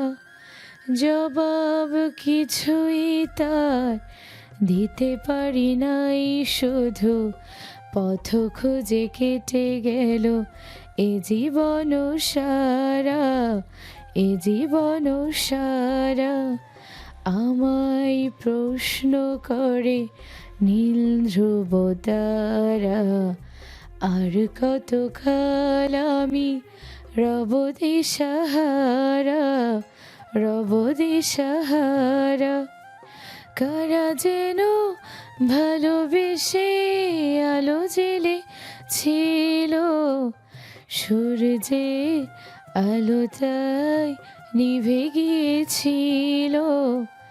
কারা যেন ভালোবেসে আলো জ্বেলেছিল, সূর্যে আলোটাই নিভে গিয়েছিল। নিজের ছায়ার পিছে ঘুরে ঘুরে মরি মিছে, একদিন চেয়ে দেখি আমি তুমি হারা, আমি তুমি হারা। আমায় প্রশ্ন করে নীল ধ্রুব তারা, আর কতকাল আমি রব দিশাহারা, রব দিশাহারা। নিচে বাগানে ঘোড়া ব্যক্তিটা মন দিয়ে গানটা উপভোগ করছিল। এমন সময় জেরিনের মা জেরিনকে ডাকতেই জেরিন গান থামিয়ে বাইরে যায়। ওই ব্যক্তিটা একবার বেলকনির দিকে তাকিয়ে বিড় করে বলে, অসাধারণ গান কিউটি পাই, এমনিতেই আমি আপনার জন্য পাগল, তার উপর আপনারই গান, আমি তো পাগল হয়ে যাচ্ছি। কবে আপনাকে বলতে পারবো আমার মনের কথা, কবে বুঝবেন আপনি আমি যে আপনাকে। কথাটা শেষ হওয়ার আগেই ব্যক্তিটার ফোন বেজে ওঠে। ফোন রিসিভ করে চলে যায়। অন্য পাশে আর একজন ডেভিল হাসি দিয়ে বলে, হ্যাঁ হ্যাঁ হ্যাঁ, বেবিডল শুধুই আমার হবে। বেবিডল আমার না হলে আর কারো হবে না। তুই কোথা থেকে উড়ে এসে জুড়ে বসে ভাবছিস আমার বেবিডল তোর হবে? কথাটা বলেই ছেলেটা ভেতরে চলে যায়। এদিকে আরমান আয়রার রুমে গিয়ে দরজায় টোকা দিয়ে বলে, আয়ু দরজা খোল, তুই কেন এমন করছিস? আয়রা ফোনও সাড়া দেয় না। আরমানের খুবই রাগ হচ্ছে। রেগে আবার বলে, আয়ু দরজা খুলতে বলছি, কিন্তু কথা না শুনলে কিন্তু আমার থেকে খারাপ আর কেউ হবে না। এবার আরমানের রাগী গলার বয়স শুনে আয়রা দরজা খুলে আবারও খাটে গিয়ে বসে। আরমান একটা চেয়ার টেনে বসে বলে, কি হয়েছে তোর, বলবি? এইভাবে কেন বসে আছিস? আমাকে খুলে বল, কি করেছি আমি? কেন এমন করছিস? তুই যদি এমন করিস সবাই কিভাবে বলতো? অন্তত বাড়ির সবার কথা তো ভাববে। আমি কে আপনার? আমি তো কেউ না। আমি যদি কেউ হতাম তাহলে আপনি আমার কথা শুনতেন, বুঝতেন, কিন্তু আপনি তো তেমন কিছুই করেননি। আপনার মতনই করেছেন। আপনাকে বারবার বারণ করেছি, বলেছিলাম বাইক রেসিং করবেন না, তারপরেও আপনি রেসিং করেছেন ওই মেয়েটার সঙ্গে। মেয়েটা আপনাকে জড়িয়ে বসেছিল আর আপনি সব এনজয় করেছেন। বাহ! আর এখন বলছেন আমার দোষ কোথায়, আমি কি করেছি? আপনি যান আপনার গার্লফ্রেন্ডের কাছে, ওর সঙ্গেই থাকুন। আমি করলাম না করলাম, আমি ভালো আছি কি খারাপ আছি সেই খবর আপনাকে ভাবতে হবে না। আমাকে আমার মতো করে ছেড়ে দিন, আমি আপনাকে সহ্য করতে পারছি না। I just hate you, go, leave me alone. Ayu আমার কথাটা বোঝার চেষ্টা কর। আমি এগুলো করেছিলাম শুধুমাত্র তোকে জ্বালানোর জন্য, আর কিচ্ছু না। আর ওই মেয়েটা আমার গার্লফ্রেন্ড নয়, ও জাস্ট আমার ফ্রেন্ড। আমি শুধু তোকে জ্বালাতে চেয়েছিলাম। তুই কেন বুঝিস না আমি তোকে ভালোবাসি? কি বললে ভাইয়া? তুমি আমাকে ভালোবাসো কবে থেকে? তুমি আমার ভাইয়া হয়ে সব কি করে বলতে পারো? হ্যাঁ ভাইয়া, আমি তোর ভাইয়া, তবে কাজিন ব্রাদার। আর আমি জানি না আমি কিভাবে কখন তোর প্রেমে পড়েছি, এতটুকু জানি আমার তোকে চাই। আচ্ছা তুই বলতো, তুই আমাকে চাস না, তাহলে আমার সাথে ওই মেয়েটাকে দেখে কেন চলছিলি? তুই যদি আমাকে নাই চাস তাহলে আমি তোকে ডিস্টার্ব করবো না, কথা দিলাম। আয়রা বুঝতে পারে না আরমানের বলা কথাগুলো কেন তাকে পীড়া দিচ্ছে। আরমানের কথাগুলো শুনে চিন্তিত হয়ে পড়ে। কি করবে বুঝতে পারে না। তার মাথায় একটা চিন্তা যে তার আরমান ভাইয়া কি বলছে, কেন তার আরমান ভাইয়া তার সঙ্গে এমন করছে। ডিস্টার্ব করবে না বলতে সেটা কেন সহ্য হচ্ছে না। আয়রা নিজের অজান্তেই আরমানকে জড়িয়ে ধরে বলে, না, আপনি আমাকে ডিস্টার্ব করবেন, যেটা করতে মন চাই সেটাই করবেন, তবুও আমার থেকে দূরে যাবেন না ভাইয়া। আপনি দূরে তো আমাকে পাগল করে দিচ্ছেন। এরকম আর কিছুদিন চললে আমি। আয়রা আর কিছু বলতে যাবে তার আগে আরমান ভাই আয়রার ঠোঁটের ওপর হামলা করে। আয়রা কিছু বুঝে ওঠার আগেই আরমান আয়রার ঠোঁট চুষতে থাকে। আয়রাও আরমানের গলা জড়িয়ে ধরে, মাথার পেছনের চুল আঁকড়ে ধরে সেও রেসপন্স করে। এই প্রথম আয়রার থেকে রেসপন্স পেয়ে আরমান যেন পাগল হয়ে যাচ্ছে। সে নিজের মধ্যে নাই, দুজন দুজনকে পাগলের মতো কিস করে যাচ্ছে। এভাবে প্রায় 10 মিনিট যাওয়ার পর আরমান আয়রাকে ছাড়ে। দুজন হাঁপাচ্ছে। আয়রা লজ্জায় মুখ ঢেকে ফেলে। আয়রা লজ্জা মিশ্রিত মুখ দেখে আরমান হাসে। ওইদিকে খাবার টেবিলে বসে আছে জেরিন, তার আব্বু আম্মু ও ভাইয়া, আর তার ভাবির ভাই জেরিনের হাত ধরে টেবিলের নিচ দিয়ে সেটা দূর থেকে ফলো করে একজন। জেরিন ঝটকা মেরে হাত সরিয়ে নেয়। তখন ছেলেটা জেরিনের কানের কাছে ফিস ফিস করে বলে, বেবি ডল, আর কিছুদিন, তারপর তুমি নিজেই তোমার হাত ধরতে দিবে। সেগুড়ে বালি, আপনি আমার থেকে দূরে থাকবেন, না হলে তার ফল খুবই খারাপ হবে বলে দিলাম। না হলে ভাবিকে বলতে বাধ্য হব, কথাটা যেন মাথায় থাকে। আরেকবার যদি দেখি আপনি আমার আশেপাশে ঘুরছেন, আমাকে কিছু করার চেষ্টা করছেন, তার ফল খুবই খারাপ হবে। আরে বেবি ডল, এত রাগ করো কেন? আমাদের বাসর ঘরে তোমাকে খুব আদর করব, দেখবে সেই মজা পাবে। কথাটা শোনার সঙ্গে সঙ্গে আয়রা তার হাতটা শক্ত করে মুঠো করে ফেলে। খাবার টেবিলে সবাই বসে আছে, সিন ক্রিয়েট হবে এটা ভেবে আয়রা তখন কিছু বলেনি। চুপচাপ খাবার খেয়ে ওপরে চলে যায়। আর একটা মানুষ যে কিনা ফলো করে যাচ্ছিল তার আয়রাকে, তার রাগে চোয়াল শক্ত হয়ে যায়। ওইদিকে শায়ক সায়রার কাছে গিয়ে বলে, সায়রা ম্যাম, আমার আপনাকে কিছু বলার আছে। হ্যাঁ বল, কি বলতে চাস? ম্যাম, আমাকে যদি 1 মাসের জন্য ছুটি দিতেন তাহলে খুব ভালো হতো। হোয়াট? 1 মাসের ছুটি? এত লং ছুটি কিসের জন্য? 2-3 দিন মানা যায়। তা কোথায় যাবি তুই? ম্যাডাম, গ্রামের বাড়ি যেতে হবে। আম্মুর শরীর খুবই অসুস্থ। আম্মু বারবার আমাকে যেতে বলেছে। এবার যদি না যাই তাহলে আম্মু কষ্ট পাবে। আল্লাহ আমার মনের কথা শুনেছে। যাক, এবার এই আপদটা বাড়ি থেকে বিদায় হবে। আমি কিছুদিনের জন্য একটু নিজের মতো করে থাকতে পারবো। কিন্তু আমি যে খুশি হয়েছি এটা ওকে বুঝতে দেওয়া যাবে না।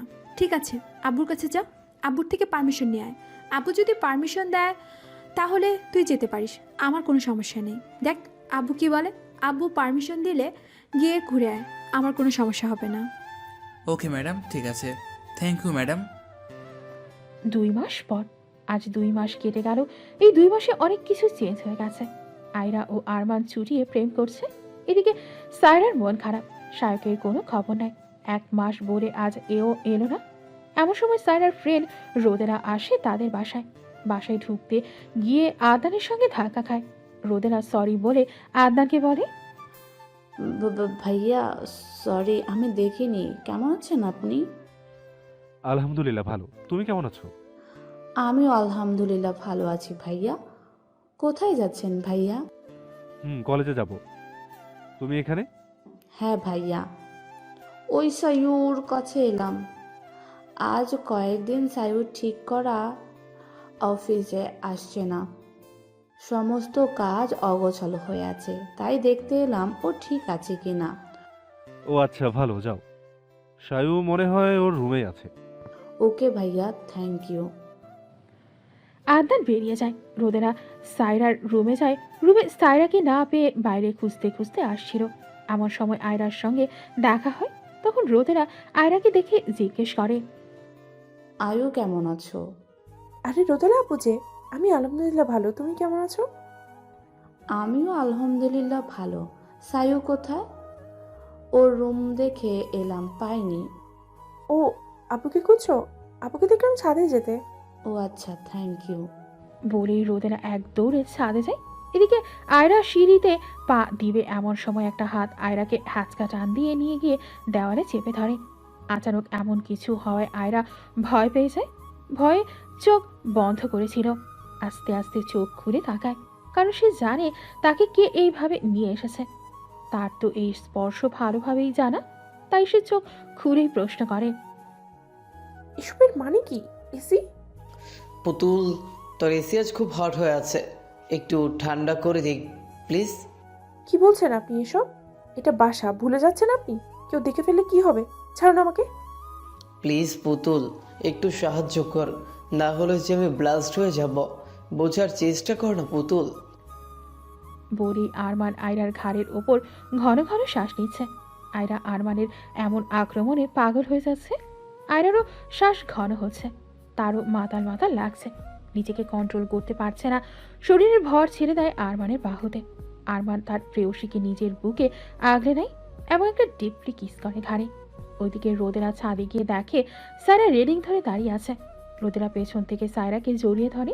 সায়রার কোনো হেলদোল নেই। তখন রোদেলা সায়রার সামনে গিয়ে বলে, কি হয়েছে জানো?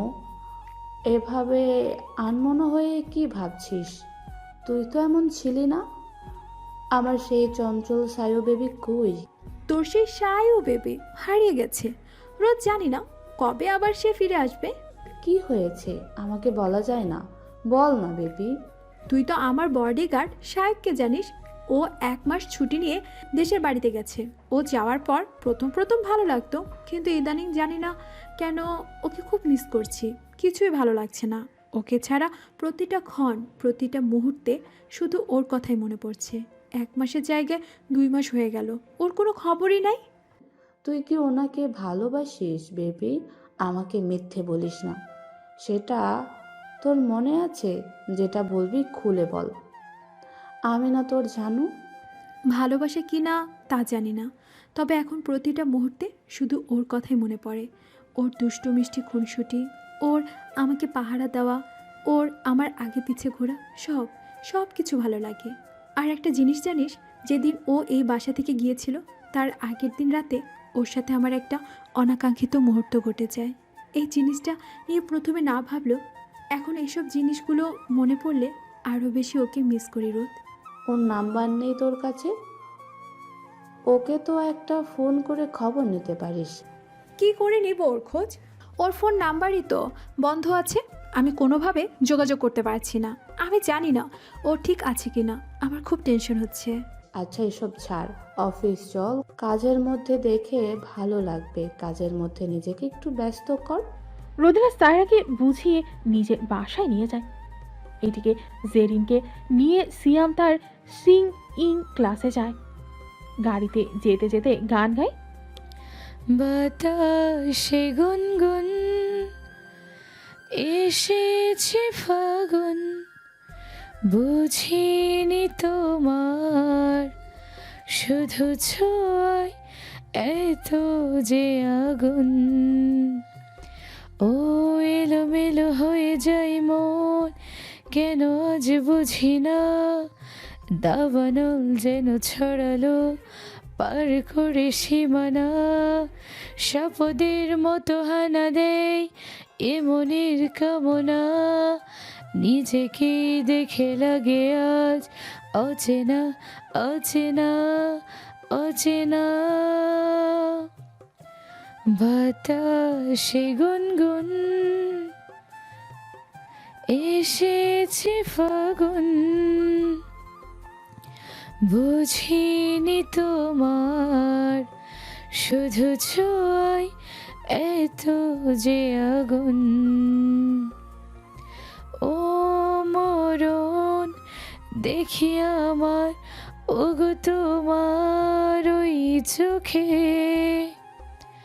পাগল নাও না করে এই রাতে আমাকে।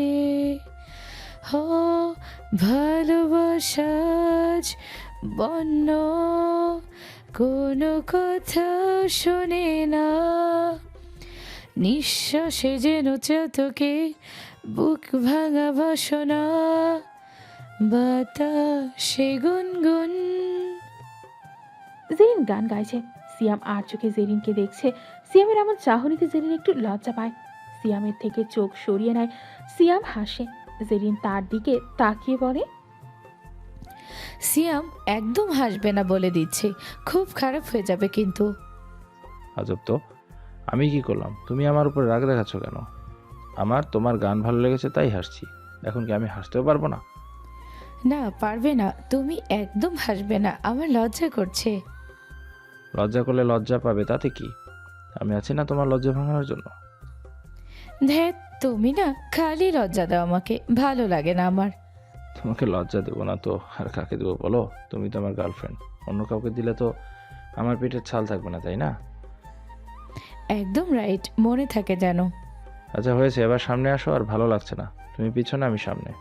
এখন তো আমার বাসা থেকে একটু দূরে চলে এসেছি। হ্যাঁ, গাড়িটা থামো, আমারও ভালো লাগছে না তোমার থেকে দূরে বসতে। আমি তোমার বুকে মাথা রেখে যেতে চাই বাকি পথটুকু। সিয়াম গাড়ি দাঁড় করায়। ওইদিকে সায়রা অফিসে যাওয়ার জন্য রেডি হয়ে যায়, রাস্তায় নেমেছিল। এমন সময় কয়েকটা ছেলে তাকে কিডন্যাপ করে। সায়রা চিৎকার করতে থাকে, কিন্তু তাকে বাঁচানোর জন্য কেউ আসে না। সায়রাকে একটা গোডাউনে আটকে রাখে দুজন বাইরে আছে। তাদের দেখে সায়রা অবাক হয়। এক লারা, দুই সেই গুন্ডা। লারাকে দেখে সায়রা বলে, তুই তুই আমাকে কিডন্যাপ করেছিস? দেখ, আমাকে ছেড়ে দে, না হলে এর ফল কিন্তু ভালো হবে না বলে দিলাম। সেদিন আমি চুপচাপ চলে এসেছিলাম, কিন্তু আজ নয়। আজ আমি দেখি তোর কোন বডিগার্ড বাঁচায়। শুনলাম তোর বডিগার্ড লাপাত্তা, এখন তোকে কে বাঁচাবে বেবি?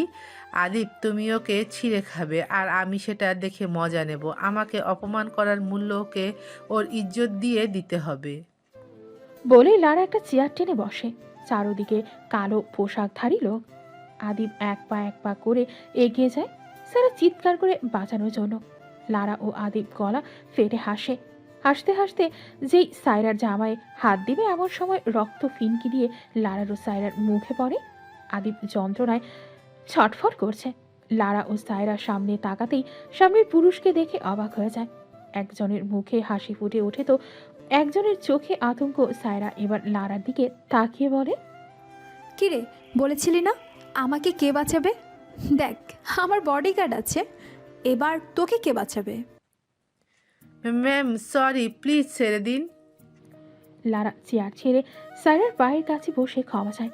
ততক্ষণে সায়ক তাদের সামনে চলে আসে।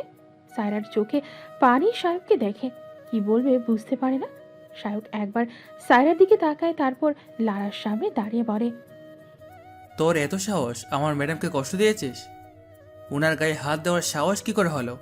আমি 2 মাস আসতে পারিনি একটু প্রবলেমের জন্য, আর এর মধ্যে তোরা আমার ম্যাডামকে কিডন্যাপ করে তার সর্বনাশ করতে এসেছিলি। তোর কোনো ক্ষমা নেই।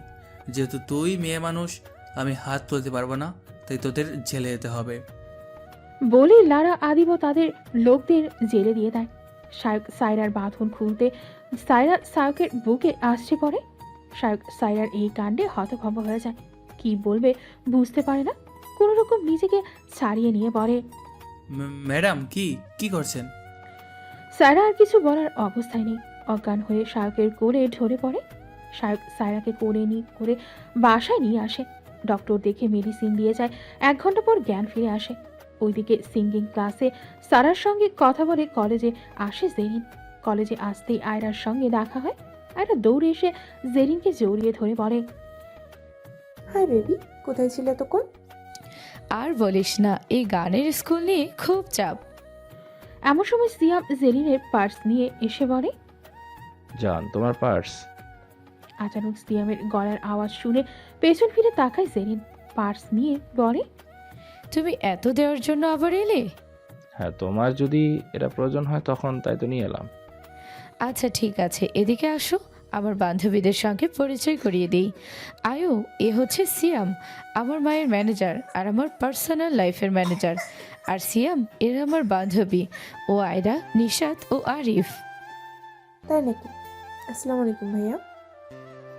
ওয়ালাইকুম আসসালাম বনু। আচ্ছা তুমি এখন যাও, পরে একদিন ওদের ট্রিট দিও। এখন না গেলে মামা টেনশন করবে যে। ওকে, যাচ্ছি, বাই। সিয়াম চলে যায়। আয়রা জেরিনকে বলে, জানো, তুই তোর মায়ের ম্যানেজারের প্রেমে পড়লি কি করে, বল না একটু শুনি। হ্যাঁ হ্যাঁ বল। আরে বলবে তো, তাকে সময়টা তো দে, এত অস্থির হয়ে চলে। আর আয়ু, আমাদের দুলাভাই কোথায়? আজ কলেজে দেখলাম না। উনি আজ একটু অফিসে গেছেন, ভাইয়া ডেকেছিল, তাই কলেজে আসতে একটু লেট হবে। আচ্ছা তাই বল। ভাইয়া, ওহ, কিন্তু অনেক কষ্ট তোকে পেয়েছিল। হ্যাঁ, উনি আমাকে পাগলের মতো ভালোবেসেছিল। আমিও ওনার ভালোবাসা বুঝিনি, অনেক কষ্ট দিয়েছিলাম ওনাকে। ওই আসল কথা থেকে সরে যাচ্ছিস, তোর কথা পরে শুনবো। এখন জেরিন তুই বল, সিয়াম ভাইয়া আর তোর প্রেম কিভাবে হলো? হ্যাঁ বলছি, শোনো, সিয়াম আমার মায়ের ম্যানেজার এ পর্যন্ত ছিল। হ্যাঁ, আমার ওকে ভালো লাগতো, তবে কখনোই প্রকাশ করিনি। কিন্তু ও যে আমাকে ভালোবাসতো সেটা বুঝিনি আগে। বুঝেছিলাম সেদিন, যেদিন ভাবির ভাই আমার সর্বনাশ করতে যায়, ঠিক সেই দিন। কি হয়েছিল পুরোটা বল। হ্যাঁ বলছি। জেরিন প্রথম থেকে বলা শুরু করে। যেদিন জেরিন তার ভাবির ভাইকে অপমান করলো, সেদিন সে ঠিক করে জেরিনের দম্ভ ভাঙবে। এই ভেবে একদিন জেরিনকে একটা পোড়া বাড়িতে তুলে নিয়ে যায় সর্বনাশ করার জন্য। জেরিন ছেলেটাকে দেখে ভয় পেয়ে বলে, অতীত। রাহুল ভাইয়া, আপনি আমাকে তুলে এনেছেন কেন? ভাইয়া প্লিজ ছেড়ে দিন। ছেড়ে দেব? কি করে ছেড়ে দিব? তুই বুঝছিস না আমার ভালোবাসা। তুই সবসময় আমাকে ইগনোর করেছিস। এবার তোর সঙ্গে যা করব, তুই কাউকে মুখ দেখাতে পারবি না। প্লিজ ভাইয়া, এরকম করবেন না, প্লিজ দূরে থাকুন, আমার সর্বনাশ করবেন না। ছেলেটা জেরিনের আর্তনাদ শোনেনি। ছেলেটা যেই জেরিনের উপর হামলে পড়বে, সেই সময় কোথা থেকে সিয়াম এসে ছেলেটাকে লাথি মেরে সরিয়ে দিয়ে বলে, তোর সাহস তো কম নয়। তুই ম্যাডামকে তুলে নিয়ে এসেছিস, তুই ম্যাডামের সর্বনাশ করবি। আজ তোর এমন হালত করব, তুই কাউকে মুখ দেখাতে পারবি না। বলেই সিয়াম ছেলেটাকে অনেক মারে এবং উলঙ্গ করে ক্যামেরা করে বলে, আজকের পর যদি তোকে ম্যাডামের আশেপাশে দেখি, তাহলে ভিডিও ভাইরাল করে আমার বেশি সময় লাগবে না। আমাকে ক্ষমা করে দাও জেরিন। আমি কথা দিচ্ছি আর কখনো তোমার সামনে আসবো না। তুমি তোমার প্রেমিককে বলো আমার ভিডিও যেন ভাইরাল না করে। প্রেমিক? প্রেমিক মানে? ছেলেটার মুখে প্রেমিক কথা শুনে জেরিন অবাক হয়ে প্রশ্ন করে। তখন ছেলেটা বলে, হ্যাঁ, উনি তোমাকে খুব ভালোবাসে। তাই দেখছো না কিভাবে তোমাকে খুঁজতে খুঁজতে এখানে চলে এসেছে। দেখো, তুমি আমার সঙ্গে এখানে আসো, সেটা কেউ জানলো না, কেউ খুঁজলো না, এইমাত্র এই ছেলেটা ছাড়া। আর ওকে সেদিন বলতে শুনেছি ও তোমাকে ভালোবাসে। বর্তমান। সেদিন যখন প্রথম ভাইয়ের মুখে প্রথম শুনেছিলাম, আমি বিশ্বাস করিনি। তাহলে কখন বিশ্বাস করলি? তবে পরে সিএম স্বীকার করতে তবেই বিশ্বাস করেছিলাম। কি বলেছিল বল। ছেলেটার মুখে ওইসব কথা শুনে আমি তো শকড। পুলিশ এসে ছেলেটাকে নিয়ে যায়। সিএম চলে যেতে নিলে আমি ওর হাত ধরে বলি, অতীত। পুলিশ এসে ছেলেটাকে গাড়িতে তোলে।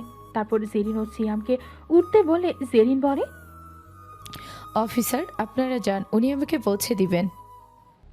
কথাটা শুনে সিয়াম জেরিনকে দেখে। পুলিশ চলে যায়। সিয়াম চলে আসতে নিলেই জেরিন বলে ওঠে, দাঁড়ান সিয়াম, আমার আপনার সঙ্গে কথা আছে। আমার প্রশ্নের উত্তর না দিয়ে কোথাও যেতে পারবেন না, তাই চুপচাপ দাঁড়িয়ে থাকে। আমার প্রশ্নের সঠিক উত্তর দিন। জেরিনের এমন রাগী লুক দেখে ভয় পেয়ে যায়। সে আমতা আমতা করে বলে, ম্যাম, আমরা বাসায় যেতে চাই। আমি আপনাকে চুপ করে দাঁড়াতে বলেছি? সিয়াম ভয়ে দাঁড়িয়ে যায়। জেরিন সিয়ামের একদম কাছে গিয়ে জিজ্ঞেস করে, এবার ঠিক আছে, এবার বলুন তো, ছেলেটা যা বললো সেগুলো সত্যি নাকি মিথ্যা? দেখুন, যদি মিথ্যা বলেন তাহলে আম্মুকে বলে আপনার চাকরিটা নোট করে দেব। না না ম্যাম, এটা করবেন না। তাহলে সত্যিটা বলুন, ছেলেটা যা বললো তার সত্যতা কতটা? হ্যাঁ, আমি আপনাকে ভালোবাসি, অনেকটাই ভালোবাসি। যতটা ভালোবাসলে একজন বিলিয়নার সহ খ্যাত কোনো সাধারণ ম্যানেজার হতে পারে। মানে? আমি আপনাকে খুব ভালোবাসি ম্যাম, আর আপনাকে পাবার জন্য আমি আমার পরিবার পরিজন ছেড়ে আপনার মায়ের ম্যানেজার হয়ে আছি, শুধুমাত্র আপনার জন্য। না হলে আমার মতো একজন মানুষ কি আপনার বাসায় কাজ করে? আপনি কে? আর আমাকেই বা এত ভালোবাসলেন কি করে? সব বলবো যদি আপনি আমার হন। আমিও যে আপনার হয়ে আছি সিয়াম, শুধু সাহস করে বলতে পারিনি। আপনি সত্যি বলছেন? আপনিও আমাকে ভালোবাসেন? হ্যাঁ বাসি, খুবই ভালোবাসি। কখন কিভাবে আপনাকে ভালো লাগলো আমি জানি না, শুধু এটুকুই জানি আমি আপনাকে ভালোবাসি। আমি আপনাকে ভালোবাসি ম্যাডাম। এই ম্যাডাম ম্যাডাম কি লেগে রেখেছ? জেরিন বলো। কি বলছেন ম্যাম? আমি একটা ফালতু কথা নেই, যেটা বলতে বললাম সেটাই বলবে। Okay bye angry bird. Zerin এবার সিয়ামের আসল পরিচয় জানতে চায়। সিয়াম জানায়, এখন নয়, সময় হলে সব জানতে পারবেন। এখন বাসায় চলুন, সবাই চিন্তা করবে। হ্যাঁ, তবে আরেকটা কথা, আজ থেকে শুধু তুমি, ওকে? এসব কি বলছেন ম্যাম? জানলে তো আম্মুর কাছে বলবে না, ব্যাস হয়ে গেল। ওকে ম্যাডাম, চলুন। মাই অ্যাংরি বার্ড। বর্তমান। ব্যাস এভাবেই ও আমার লাইফে এলো। সিয়াম ভাইয়া তাহলে সত্যি বললো? হ্যাঁ, আমি ওর বাসায়ও গেছি। ওর পরিবারের সদস্যরা খুবই নম্র ও ভদ্র। আর ওখানে গিয়ে আমি আরেকটা সত্যি জেনেছিলাম। কি সত্যি? ওটা আরেকদিন বলবো, এখন চল, ক্লাস আছে। ওইদিকে সায়রার জ্ঞান ফিরতেই সবার টেনশন কমলো। আদনান বোনকে অনেক প্রশ্ন করছে, কিন্তু সায়রার চোখ একটা মানুষকে খুঁজছে। আদনান বুঝলো আদনান জানায়, তুই যাকে খুঁজছিস সে এখানেই আছে, চিন্তা করিস না বনু। ভাইয়া, হ্যাঁ বনু, আমি সবই জানি, সবই বুঝি। আমি বাসার সবাইকে ম্যানেজ করে নেব। আগে তুই তাকে রাজি কর, সে রাজি হলে বাকি সব দিক আমি সামলে নেব। থ্যাংক ইউ ভাইয়া। একমাত্র তুই আছিস যে আমার বলার আগে সব বুঝে যাস। আচ্ছা তুই থাক, আমি ওকে পাঠিয়ে দিচ্ছি, তাড়াতাড়ি সব ক্লিয়ার কর। বলে আদনান বোনের রুম থেকে বেরিয়ে সায়ককে পাঠায় সায়রার রুমে। সাহেব ঢুকতেই সায়রা ডাকে, এদিকে আসুন স্যার। সাহেব মাথা নিচু করে আছে। সায়রা আবার ডাকে, আমি কিন্তু আপনাকে ডেকেছি মিস্টার শায়াক। ম্যাম, আপনি কিভাবে ডাকছেন? আমি কিন্তু এখন আপনার বডি। Just shut up. এবার বলুন তো, 1 মাস বলে কোথায় চলে গিয়েছিলেন? সায়ক সায়রার অনেক কাছে চলে গিয়েছিল, তাই সায়রা সায়কের কলার চেপে ধরে আর উপরিউক্ত কথা বলে। সায়ক ভয়ে ভয়ে বলে, আসলে পরিস্থিতি অনুকূলে ছিল না। I love you Shayak. এসব আপনি কি বলছেন? আমি কোথায় আর আপনি কোথায়? আমি কিচ্ছু জানি না, আমি শুধু একটা কথাই জানি, আমি তোমাকে ভালোবাসি। তুমি যখন ছিলে তখন বুঝিনি, দূরে যেতে বুঝেছি শায়ক। তুমি 1 মাস বলে যখন ফিরে আসলে না, তখন খুব ভয় করছিল। আর সেই ভয় থেকে যে কখন ভালোবাসার সৃষ্টি হলো বুঝতেই পারিনি। I love you Shayak. কি বলছেন ম্যাম? আমি যে গরিব খ্যাত। আমি এত কিছু শুনতে চাই না, তুমি যেমনই হও, আমি তোমাকেই ভালোবাসি। আপনি পারবেন আমার মতো গরিবের সঙ্গে মানিয়ে নিয়ে থাকতে? পারবো। কিন্তু আপনার পরিবার যদি। আমার পরিবার নিয়ে ভাবতে হবে না, ভাইয়া সব ম্যানেজ করে নেবে। আপনার ভাইয়া জানে? হ্যাঁ। এখন তুমি বলো, তুমি আমাকে ভালোবাসো? বাসি ম্যাডাম। ওই ম্যাডাম কি? একদম ম্যাডাম বলবে না সায়রা। ওকে সাইরা, সব মেনে নিলাম, কিন্তু এখন এই সম্পর্কের কথা কাউকে জানাবে না। এখন আমি যেমন তোমার বডিগার্ড হয়ে আছি তেমন থাকি। আগে আমি একটা থাকার ব্যবস্থা করি, তারপর সবাইকে জানাবো। ওকে মাই কিউট বডিগার্ড। আচ্ছা, তোমার আম্মু এখন কেমন আছে? আলহামদুলিল্লাহ ভালো। ওইদিকে কলেজ শেষে জেরিন ও জায়রা আয়রা বাসায় যাওয়ার জন্য রাস্তায় দাঁড়িয়ে আছে। এমন সময় আরমান আসে। আয়রা বলে, জানো চল তোরে নামাই দি। না, তুই যা, ও এখনই চলে আসবে। বলতে বলতে সিয়ামও গাড়ি নিয়ে চলে আসে। জেরিন বলে, ওই যে মহারাজ এসে গেছে, যাই, তুইও সাবধানে যাস। বলেই জেরিন গাড়িতে উঠে আয়রাকে আরমানের পাশে বসে আরমানের বুকে মাথা রাখে। আরমান একটা দীর্ঘ নিঃশ্বাস নেয়। জেরিনও গাড়িতে বসতেই সিয়াম তার হাত মুঠোবন্দি করে। জেরিন মুচকি হাসি দেয়। এদিকে আরমান আয়রাকে বলে, কেমন কাটলো সারাদিন? আমার পুতুল আমাকে মিস করেছে? তোমার পুতুল তোমাকে খুব মিস করেছে এসি। কি বললে তুমি? কি বললাম? তুমি আমাকে তুমি বললে? হ্যাঁ, আজ থেকে আমি তোমাকে তুমি করেই বলবো। আর তুমিও তো। হ্যাঁ, আমিও তোমাকে তুমি বলবো। I love you Putul. I love you too এসি। ও হ্যাঁ, বাসায় কিন্তু তুমি বলবে না, তাহলে সবাই সন্দেহ করবে। আচ্ছা ঠিক আছে। এদিকে সিয়াম জেরিনের হাত ধরে হ্যাঁচকা টান দিয়ে নিজের বুকে মেশায়। জেরিন টাল সামলাতে না পেরে সিয়ামের বুকে মিশে যায়। সিয়াম কানের কাছে মুখ নিয়ে ফিসফিসিয়ে বলে, baby I need you, one kiss please. No, গাড়ির মধ্যে এসব নয় প্লিজ। প্লিজ বেবি, বোঝার চেষ্টা করো, বাসায় এসব করতে পারবো না। ওকে, অনলি ওয়ান। জেরিনের কথা শেষ হওয়ার আগেই সিয়াম তার ওষ্ঠ দিয়ে জেরিনের ওষ্ঠ দখল করে নেয়। জেরিন সিয়ামের ঘাড়ে হাত দিয়ে আঁকড়ে ধরে। সেও পাগলের মতো কিস করে। সিয়াম আস্তে আস্তে জেরিন যে সিটের সাথে চেয়ে উন্মাদের মতো চুমু খেতে লাগে।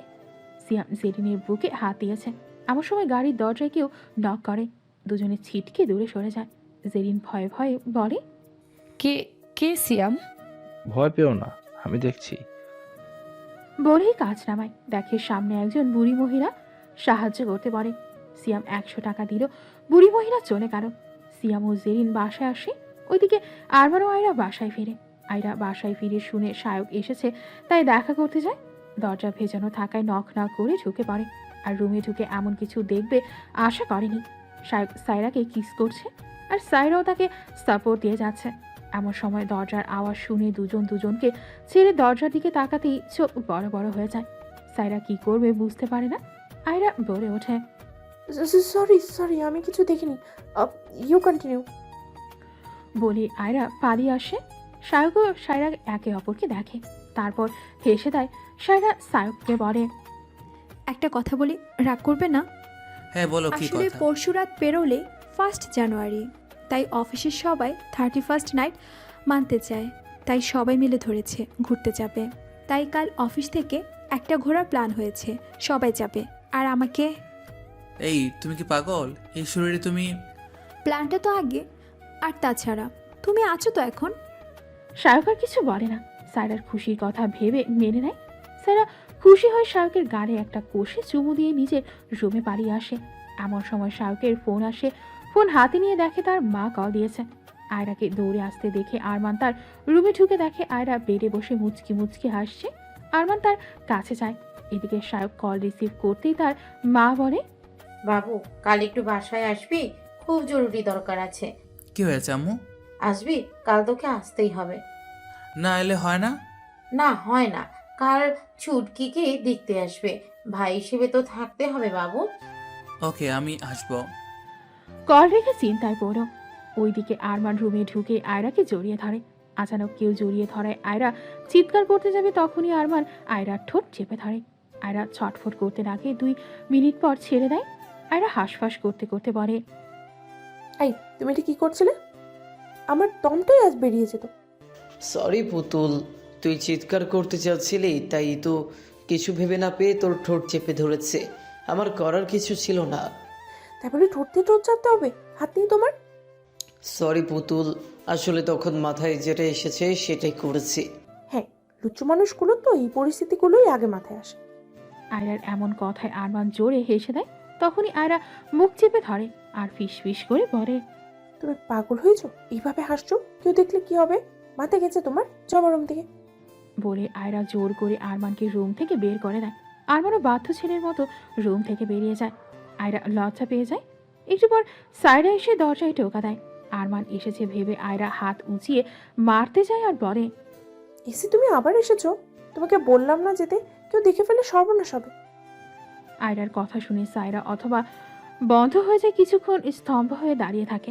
আয়রা অবাক হয়ে সামনে সায়রাকে দেখে সে কি বলবে বুঝে উঠতে পারে না। এমন সময় সায়রা বলে, আমি কি ভিতরে আসতে পারি? আপু তুই কিছু বলবি? বলার জন্যই তো এলাম। এখন ভিতরে যেতে দে, তারপরে নয় বলবো। হ্যাঁ আয় ভিতরে আয়। সায়রা ভেতরে গিয়ে খাটের ওপর বসে আয়রার দিকে চোখ করে প্রশ্ন ছুড়ে দেয়, আয়রা, এগুলো কতদিন চলছে? কি চলছে আপু? কি বলছিস, ক্লিয়ার করে বল। তোর আর আরমান ভাইয়ের মধ্যে কি চলছে আমাকে ক্লিয়ার করে বল। দেখ, আমার কাছে লুকানোর চেষ্টা করবি না, আমি সব দেখেছি। এখন তুই ক্লিয়ার কর, কি হয়েছে। যদি আমাকে না বলিস তাহলে এর ফল কিন্তু ভালো হবে না। আপু আর আসলে ওই আমি মানে। সবটা বলবি নাকি এরকমই করতে থাকবি? কাপাকাপি করা বন্ধ কর, যা বলবি স্পষ্ট ভাষায় বলবি। আসলে আপু কিভাবে কি হয়েছে আমি নিজেই বুঝতে পারিনি। আমি কখন আরমান ভাইয়ের উপরে দুর্বল হয়ে পড়েছি। কিন্তু তুই বিশ্বাস কর আপু, আমি ভাইকে খুব ভালোবাসি। ওকে ছাড়া আমি বাঁচতে পারবো না। তুই তুই কিছু একটা কর। তুই এসব আমাকে আগে বলিসনি কেন? এখন থেকে কথা লুকাতে শিখে গেছিস তাই না? আগে তো এমন ছিলি না। সরি আপু, আর কখনো হবে না, প্লিজ এবারের মতো মাফ করে দে, আর রাগ করিস না। এরপর আয়রা সায়রাকে আরমানও তার সম্পর্কে কথা খুলে বলে সব শুনে সায়রা খুশি হয়। সে বলে, ঠিক আছে, দেখছি আমি কি করা যায়। এখন আসছি, আমার কিছু কাজ বাকি আছে। ওইদিকে জেরিনের মা জেরিনের কাছে গিয়ে বলে, জেরিন মামুনি, তুই কি ঘুমিয়ে গেলি? আমার কিছু কথা বলার আছে তোকে, বলেই চলে যেতাম। না মা, ঘুমাইনি, বল কি বলবে। কালকে তুই বাসায় থাকবি, কলেজ যাওয়ার দরকার নেই। কিছু লোকজন আসবে তোকে দেখতে, তাই বাসায় থাকিস। জেরিন তার মায়ের কথা শুনে যেন মাথায় আকাশ ভেঙে পড়ল। সে অবাক চোখে তার মায়ের দিকে তাকালো এবং প্রশ্ন ছুড়ে দিল, এসব কি বলছো আব্বু? বিয়ের কথাবার্তা, আমি এখন পড়াশোনা করছি। সমস্যা নেই, ওরা আসবে, দেখবে, ভালো লাগলে কথা হবে। তোর যদি পছন্দ হয় তবেই বিয়েটা হবে, আমরা জোর করব না। কথাগুলো বলেই জেরিনের মা নিজের রুমে চলে যায়। ওইদিকে সায়ক সায়রাকে জানায় একটু প্রবলেম হয়েছে, তাই সে সময় মতো পৌঁছে যাবে তাদের কাছে। সায়রাও মেনে নেয়। এদিকে জেরিন কী সব আকাশ পাতাল ভাবছে। জেরিন ভাবনার মধ্যেই আনমনে বলে ওঠে, বিয়ের কথা বাদ তো, অন্য কারোর সাথে আমার আর সিএমের কি হবে? আমি তো সিএমকে খুব ভালোবাসি, আমার সিএমকে জানাতে হবে। কথাটা ভেবেই জেরিন সিয়ামকে কল লাগায়। কল বেজে যায়, কিন্তু সিয়াম কল তোলে না। জেরিন বিরক্ত হয়। পরের দিন সায়রা অফিস ট্যুরে চলে গেছে। ওইদিকে সায়ক বাসায় আসে। জেরিনের মন খারাপ। একটু পর ছেলের বাসার লোক এলো, জেরিনকে তাদের সামনে নিয়ে বসায়। জেরিনের কেমন লাগছে?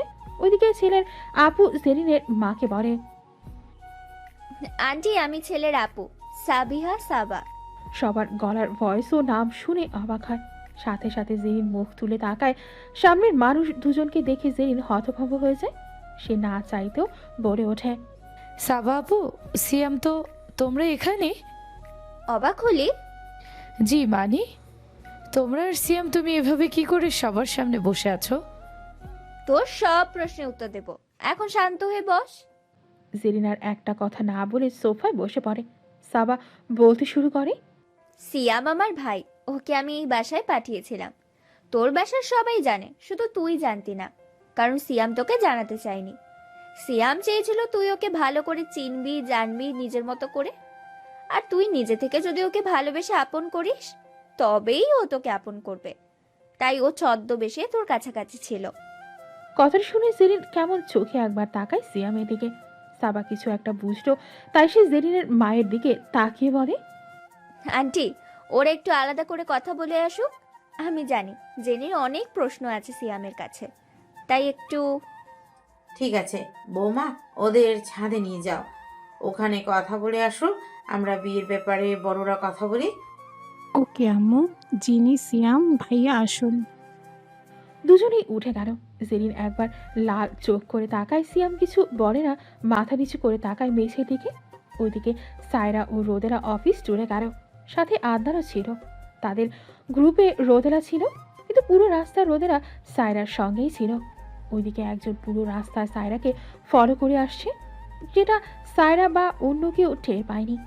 সায়ক ছটফট করছে কখন বোনের কথাবার্তা শেষ হবে। এমন সময় সাবা জেরিনের মাকে বলে, আন্টি, তাহলে আমরা বিয়ের ডেট ফিক্স করি, যেহেতু ওরা একে অপরকে ভালোবাসে। অবশ্যই। বাবু কি করবি? আম্মু, তুমি আছো, ভাইয়া আছে, এখানে আমি কি বলবো? তোমরা এই যেটা ঠিক করবে সেটাই হবে। আচ্ছা ঠিক আছে, সামনেই তো নতুন বছর শুরু, তাই ভাবছি জানুয়ারির 15 তারিখ হলে কেমন হয়? আলহামদুলিল্লাহ, অনেক ভালো হবে। তাহলে ওই কথাই থাকলো, 15ই জানুয়ারি। ওইদিকে জেরিন সিয়ামকে রেগে প্রশ্ন করে, এসব কি সিয়াম? তুমি আমার থেকে কি কি লুকিয়েছো? কেন এমন করলে? একবার কি আমাকে জানানো যেত না? আমার কি কোনো অধিকার ছিল না জানার? তোমার অধিকার সব থেকে বেশি, তবে আমি চেয়েছিলাম তুমি আমাকে পছন্দ করো।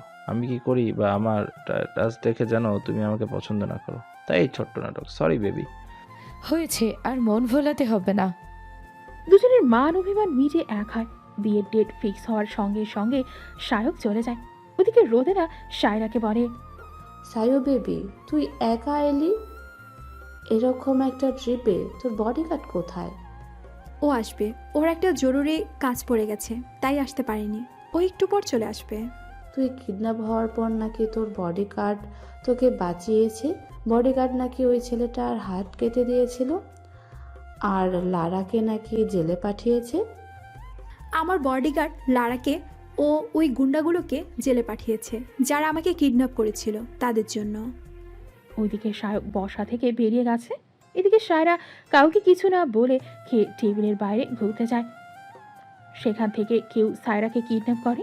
রোদেলা খোঁজাখুঁজি করলে জানা যায় কেউ সায়রাকে কিডন্যাপ করেছে। রোদেলা তো পাগলের মতো করছে। এমন সময় সেখানে সায়ক আসে। সায়ককে দেখে রোদেলা সব বলে। সব শুনে সায়ক কি করবে বুঝতে পারে না। এমন সময় জেনারেল কল দেয়। সায়ক কল রিসিভ করতে ওপাশ থেকে গম গমে আওয়াজ আসে, lieutenant general. Yes sir, lieutenant general reporting sir. আপনি কি করছেন? একটা মেয়ে কিডন্যাপ হয়ে গেল। I promise you, sir, within 2 hours, I will find Miss Sarah along with the kidnapper. I assured you. Okay, find out. তারপর কল কেটে সেখানে কার সমস্ত জায়গা পাগলের মতো খুঁজে বেড়ায়। প্রায় 1 ঘন্টা হয়ে গেছে। ওদিকে সায়রাকে একটা চেয়ারে বেঁধে রেখেছে। সায়রা ছোটাছুটি করছে ছাড়া পাবার জন্য। তখনই ছেলেটা বলে, আরে বেবি, এত ছটফট করছো কেন? ছটফট করো না। সেদিন রেস্তোরাঁতে খুব অপমান করেছিলি। তোর এই বডিগার্ড আজ কোথায়? কে বাঁচাবে আজ তোকে? কথাটা বলে একটা হাসি দেয়। আস্তে আস্তে সায়রার দিকে ঝুঁকে যেই তার শরীর টাচ করতে যাবে, অমনি কোথা থেকে একটা লাঠি এসে পড়ে তার হাতে। চোখ তুলে পেছনে তাকিয়ে অবাক হয়ে যায়। সে প্রশ্ন করে, তুই এখানে কি করে এলি? এখানে আসা তো অসম্ভব। তুই এলি কি করে? তুই ভুল মানুষকে কিডন্যাপ করেছিস বেটা। ও আমার জান, আর আমার জানের গায়ে হাত তুলে তুই ভুল করেছিস। এখন তোকে এর মাসুল দিতে হবে। বলেই মারামারি শুরু হয়। ছেলেটার বডিগার্ডগুলো শায়ককে মারে, শায়কও সবাইকে মারে। একটু পর পুলিশ এসে সবাইকে নিয়ে যায়। সায়রার হাত খুললেই সায়রা শায়কের বুকে মিশে যায়। হাউমাউ করে কান্না শুরু করে। শায়ক সান্ত্বনা দেয়। সায়রা বলে, তুমি এত দেরি করে এলে কেন? আজ আমার যদি কিছু হয়ে যেত। কিছুই হতো না, ওরা কাপুরুষ। আমার বউয়ের দিকে নজর দিবে কার এমন সাহস আছে? চলো বাসায় যাই, সবাই অপেক্ষা করছে। এখন বাসে যাব না। যার জন্য এখানে এলাম সেটা না করে চলে যাব? কিন্তু কোনো কিন্তু নয়। এখন তো আমি ঠিক আছি, তার উপর তুমি এসে গেছো। আমার আর কোনো ভয় নাই। আর একটু পর 31st নাইটের প্রথম পার্টি শুরু হবে। হোটেলে চলো প্লিজ। ওকে চলো, গাড়িতে ওঠো, আমি একটা কল করে আসছি। বলেই শায়ক জেনারেলকে কল করে সব জানায়। তিনি খুব খুশি হয়। ওরা পার্টি করে। এদিকে সিয়াম ও জেরিনকে নিয়ে বন্ধুদের সঙ্গে ঘুরতে যায়। আয়রা মন খারাপ করে বসে আছে। আরমান বলে ওঠে, পুতুল, কি হয়েছে তোমার? এইভাবে মন খারাপ করে বসে আছো কেন? দেখো না ইসি, আম্মু আজকে আমাকে কোথাও ঘুরতে যেতে দিচ্ছে না। পাগল মেয়ে একটা। ঘুরতে যাবে আমাকে বলতে পারতে, আম্মুকে বলার কি ছিল? তা আপনাকে বলতে হবে কেন মশাই? আপনি জানেন না আজকের দিনে? সরি পুতুল, এবারের মতো ক্ষমা করে দাও। আমি কথা দিচ্ছি এরপর কখনো এই ভুল হবে না। কখনো তোমার চোখে পানি আসতে দিব না। কথাটা যেন মনে থাকে। তোর কারণে যদি আমার বোনের চোখে পানি আসে তাহলে তোর কপালে দুঃখ আছে। পেছন থেকে আদনান কথাটা বলে ওঠে। আদনানের গলার আওয়াজ পেয়ে দুজনে ছিটকে সরে আসে। আরমান ভয়ে ভয়ে বলে, আদনান, তো তুই এখানে? জি, আমি এখানে। আমার বোনের সঙ্গে প্রেম করছিস আর আমি ভাই হয়ে জানবো না? সেটা ভাবলি কি করে? ভাইয়া তুমি? তুই চুপ থাক। ছোট বোন হয়ে প্রেম করছিস, লজ্জা করে না? আর আরমান তুই? দেখ, আমার এখানে কোনো দোষ নেই, সব দোষ তোর বোনের। এই, আমি কি করলাম? তুমি আমার দোষ দিচ্ছ কেন? আরমানের কথা শুনে রাগে জ্বলে ওঠে। আরমান বলে, তুমি তো করেছো যা করার। তোরা চুলোচুলি করে মর। জেনে বুঝে এইসব ডাইনিকে নিজের কাছে নিয়ে এসেছিস, এবার বোঝ ঠেলা। আদনান, তুই কেমন ভাই? হ্যাঁ, এই মুহূর্তে আমি কারো ভাই না, তুই বোঝ। বলে আদনান পালিয়ে যায়। আয়রা আরমানের বুকে কিল খুশি মারতে থাকে। এক পর্যায়ে আয়রা শান্ত হয়। শান্ত হতে বাধ্য হয়, কারণ আরমান আয়রাকে শান্ত করার জন্য তার ঠোঁটে ঠোঁট ডোবায়। আয়রা আরমানের পরশে আস্তে আস্তে গলে যায়। ওইদিকে পার্টি শুরু হয়ে যায়। সায়রাকে নিয়ে শায়ক আড়ালে যায়। কিস করে সায়রা বাধা দেয় না। দুজনে গভীর কিসে লিপ্ত হয়। শায়কের হাত অবাধে বিচরণ করে সায়রার সারা শরীর জুড়ে। সায়রা কেঁপে কেঁপে ওঠে। ওইদিকে জেরিন ও সিয়ামের অবস্থাও সেম। আজ যেন নতুন বছরের শুরুতে 3 জোড়া কপতি নিজের নতুন জীবনের শুরুতে মত্ত হয়ে উঠেছে। পরের দিন সারাদিন কাটিয়ে সন্ধ্যায় বাসায় আসে শায়ক ও সায়রা। শায়ক সায়রার হাত ধরে তার বাবার সামনে দাঁড় করিয়ে শায়ক একটা লম্বা সেলুট দিয়ে বলে, লেফটেন্যান্ট জেনারেল রিপোর্টিং স্যার, আমি আপনাকে কথা দিয়েছিলাম আপনার মেয়েকে সুস্থ শরীরে আপনার কাছে ফিরিয়ে দেব। দেখুন, আপনার মেয়েকে ফিরিয়ে দিলাম। এবার আমি আসি। লেফটেন্যান্ট জেনারেল, আপনি তো আপনার ডিউটি পালন করেছেন, এবার আমি আমার ডিউটি পালন করি। এদের দুজনের কথা সায়রার মাথার ওপর দিয়ে যাচ্ছে। সায়রা অবাক চোখে একবার শায়ক ও একবার তার বাবাকে দেখছে। তার বাবা বুঝতে পেরে মেয়েকে আদর করে বলে, তুই বুঝতে পারছিস না তো আমরা কি বলছি? ঠিক আছে, বুঝে বলছি। তোর বডিগার্ড সায়ন আর কেউ না, আর্মির লেফটেন্যান্ট জেনারেল। আমি ওকে এখানে নিয়ে এসেছিলাম তোর বডিগার্ড সাজিয়ে। মানে কি বলছো? খুলে বলবে? আমি বলছি, স্যার বলেছিলেন তুমি খুব নটি বদমেজাজি, তোমাকে কেউ হ্যান্ডেল করতে পারে না। তাই আমি স্যারকে বলেছিলাম আমি পারবো। স্যার বিশ্বাস করেনি, তাই আমি তোমার বডিগার্ড হয়ে তোমার কাছে থেকেছি। বুঝেছি তুমি মানুষটা খারাপ না, ভালোবাসা দিয়ে তোমাকে জয় করা যায়। তাই তো আজ আমি জিতে গেছি, তোমার ভালোবাসা পেয়েছি। এর মানে তুমি আর আমার বডিগার্ড থাকবে না? আমি একজন আর্মি অফিসার, তোমার বাবার আন্ডারে কাজ করি। এর মানে তুমি আর আমার বডিগার্ড থাকবে না? বডিগার্ড থাকবে না মানে? ওকে তুই তোর পার্সোনাল বডিগার্ড করে রাখবি। দেখি আজ তোকে ছেড়ে কি করে যায়। সায়রা তার বাবার কথা শুনে লজ্জা পায়। সামাদ সাহেব চলে যায়। সায়রা শায়কের বুকে মাথা রেখে তর্জনী আঙুল দিয়ে শায়কের বুকে আঁকিবুকি করতে করতে বলে, এর মানে তুমি খ্যাত না, কোনো প্রফেশনাল বডিগার্ডও না, তুমি একজন আর্মি অফিসার। তাহলে আমার মতো একটা বদমেজাজি উড়নচণ্ডী মেয়ের বডিগার্ড হয়ে কেন এলে? কেন এত অপমান সহ্য করলে?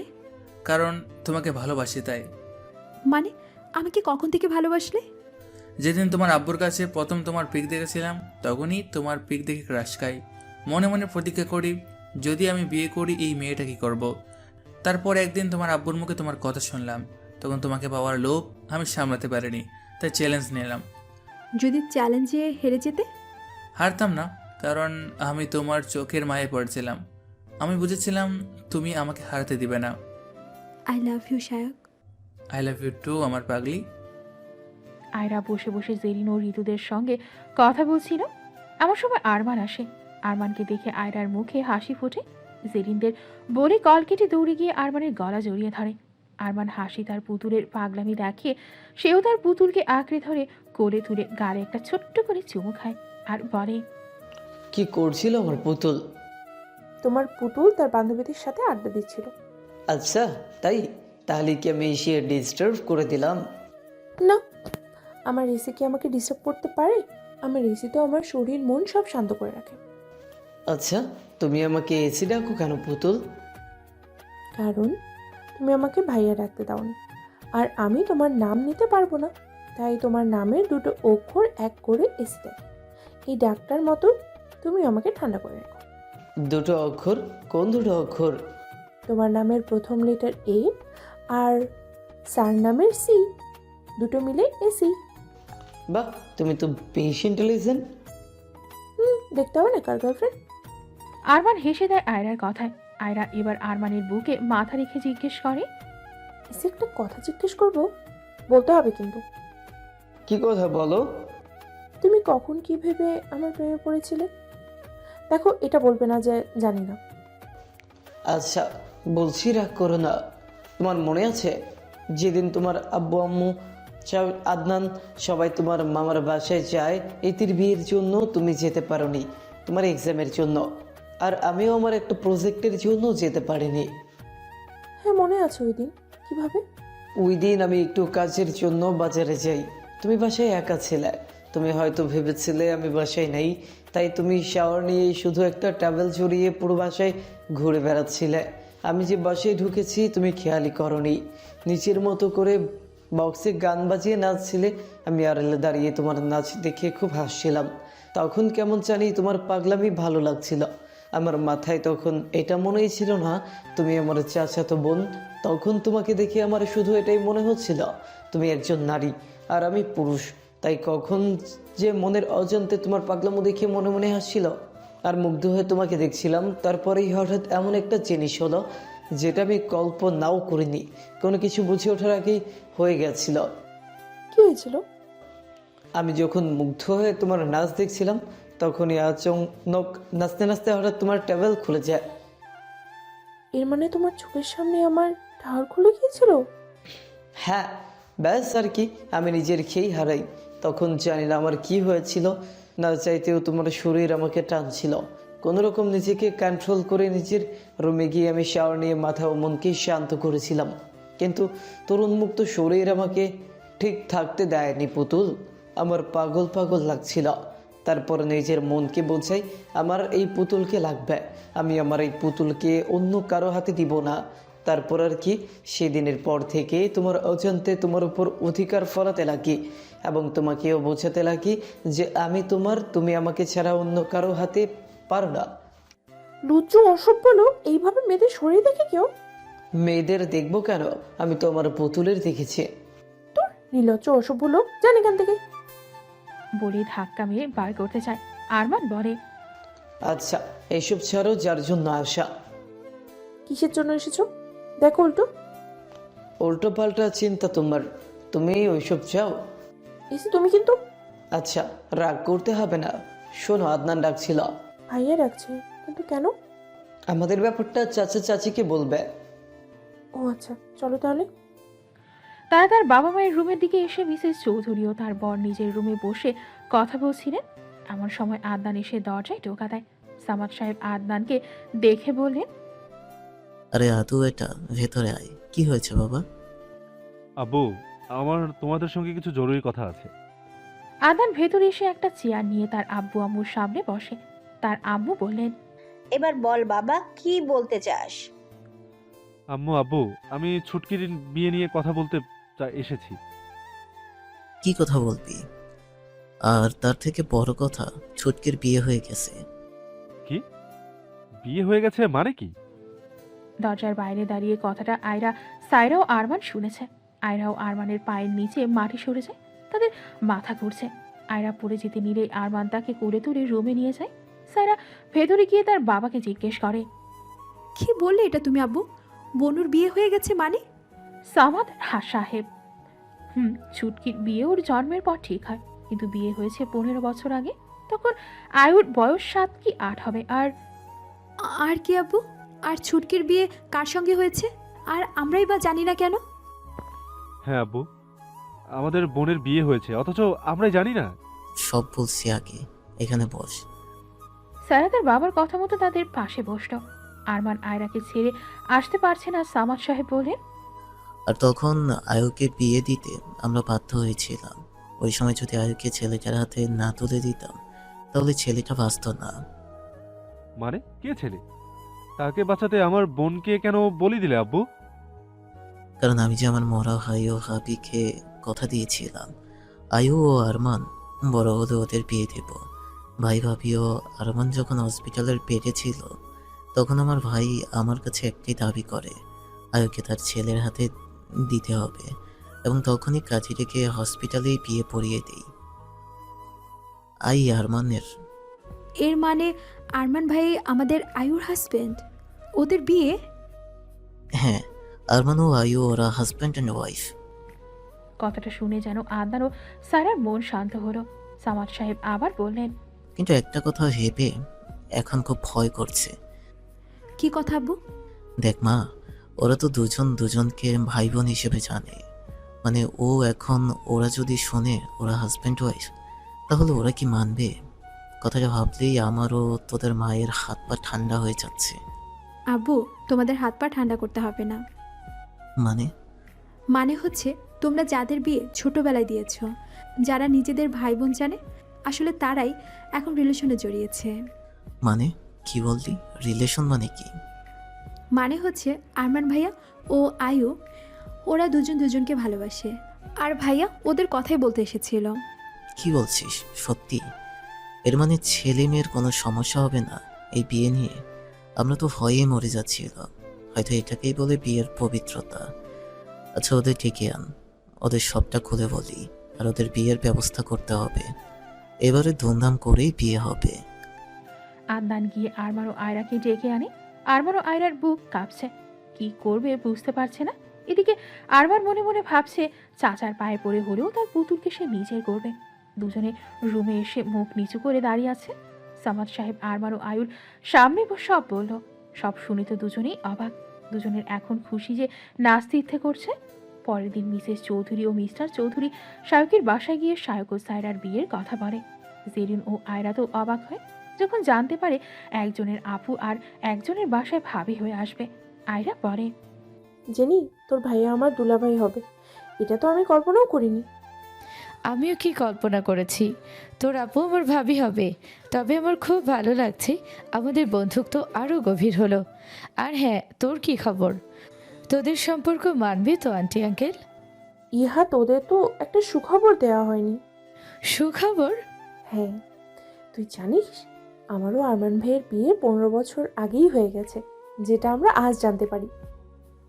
কি বলছিস, তাই নাকি? হ্যাঁ রে, আমি আর ও যখন শুনলাম আমরা যে কি খুশি হয়েছিলাম বলে বোঝাতে পারবো না। আমি খুব খুশি।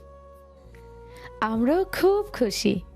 একটাই ডেটে 3 বিয়ে ফিক্সড হলো। সিয়াম, জেরিন, আরমান, আয়রা, সায়ক, সায়রা সবাই খুব খুশি। সিয়াম জেরিনকে বলে, থ্যাংক ইউ আমার জীবনে আসার জন্য। I love you my honey bird. তোমাকেও থ্যাংক ইউ আমার জীবনে এসে জীবনটা সুন্দর করার জন্য। I love you too, your honey বার্ডে লাভ। ওইদিকে আরমান আয়রাকে বলে, এই যে মিসেস এসি, এতদিন যে আমাকে লুচু অসভ্য বলতে, আমি তোমার বউয়ের সঙ্গে লুচুগিরি করেছি হালাল ভাবে। তাই না বড়মশাই? জি তাই। I love you Putul. I love you too জামাইজান।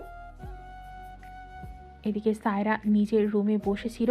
এমন সময় সায়ক এসে দরজায় দাঁড়িয়ে বলে, এই যে হবু বউ, আসতে পারি? আসতে পেতেন হবু বর। সায়ক এসে সায়রাকে জড়িয়ে ধরে, তথ্যে একটা কিস করে। সায়রা নিজেকে ছাড়াতে ছাড়াতে বলে, এখনো আপনার বউ হয়নি হবু বর মশাই, তাই ওইসব চিপকা চিপকি বন্ধ করেন, না হলে সবাই কি বলবে যে বিয়ে পর্যন্ত আর সহ্যই করতে পারছেন না। বিশ্বাস করে যান, আমি সত্যি আর সহ্য করতে পারছি না। I need you. আর তো কিছুদিন, তারপর তো আমি পুরোপুরি তোমার হয়ে যাব। এটাও সহ্য হচ্ছে না। আই লাভ ইউ বউ পাখি। আই লাভ ইউ বরমশাই। দেখতে দেখতে 3 জোড়া বিয়ের দিন এসে গেল। আজ ওদের বিয়ে। কাজে এসে বিয়ে প্রায় 3 জনকে পাশাপাশি বসিয়ে বিয়ে পড়িয়ে দেয়। 3 কন্যা তাদের স্বপ্নের পুরুষের জন্য অপেক্ষা করছে। তাদের স্বপ্নের পুরুষ অপেক্ষার প্রহর শেষ করে রুমে ঢোকে। 3 জনে আস্তে আস্তে এগিয়ে যায়। এদিকে আদনান অপলক দৃষ্টিতে তাকিয়ে থাকে রোদেলার দিকে। রোদেলাও দেখে সুদর্শন পুরুষটাকে। এখানেই গল্পের সমাপ্তি করলাম, কারণ বাসর কমপ্লিট করতে গেলে আজ আর গল্প শেষ করতে পারবো না। সবাই ভালো থাকবে। সমাপ্ত।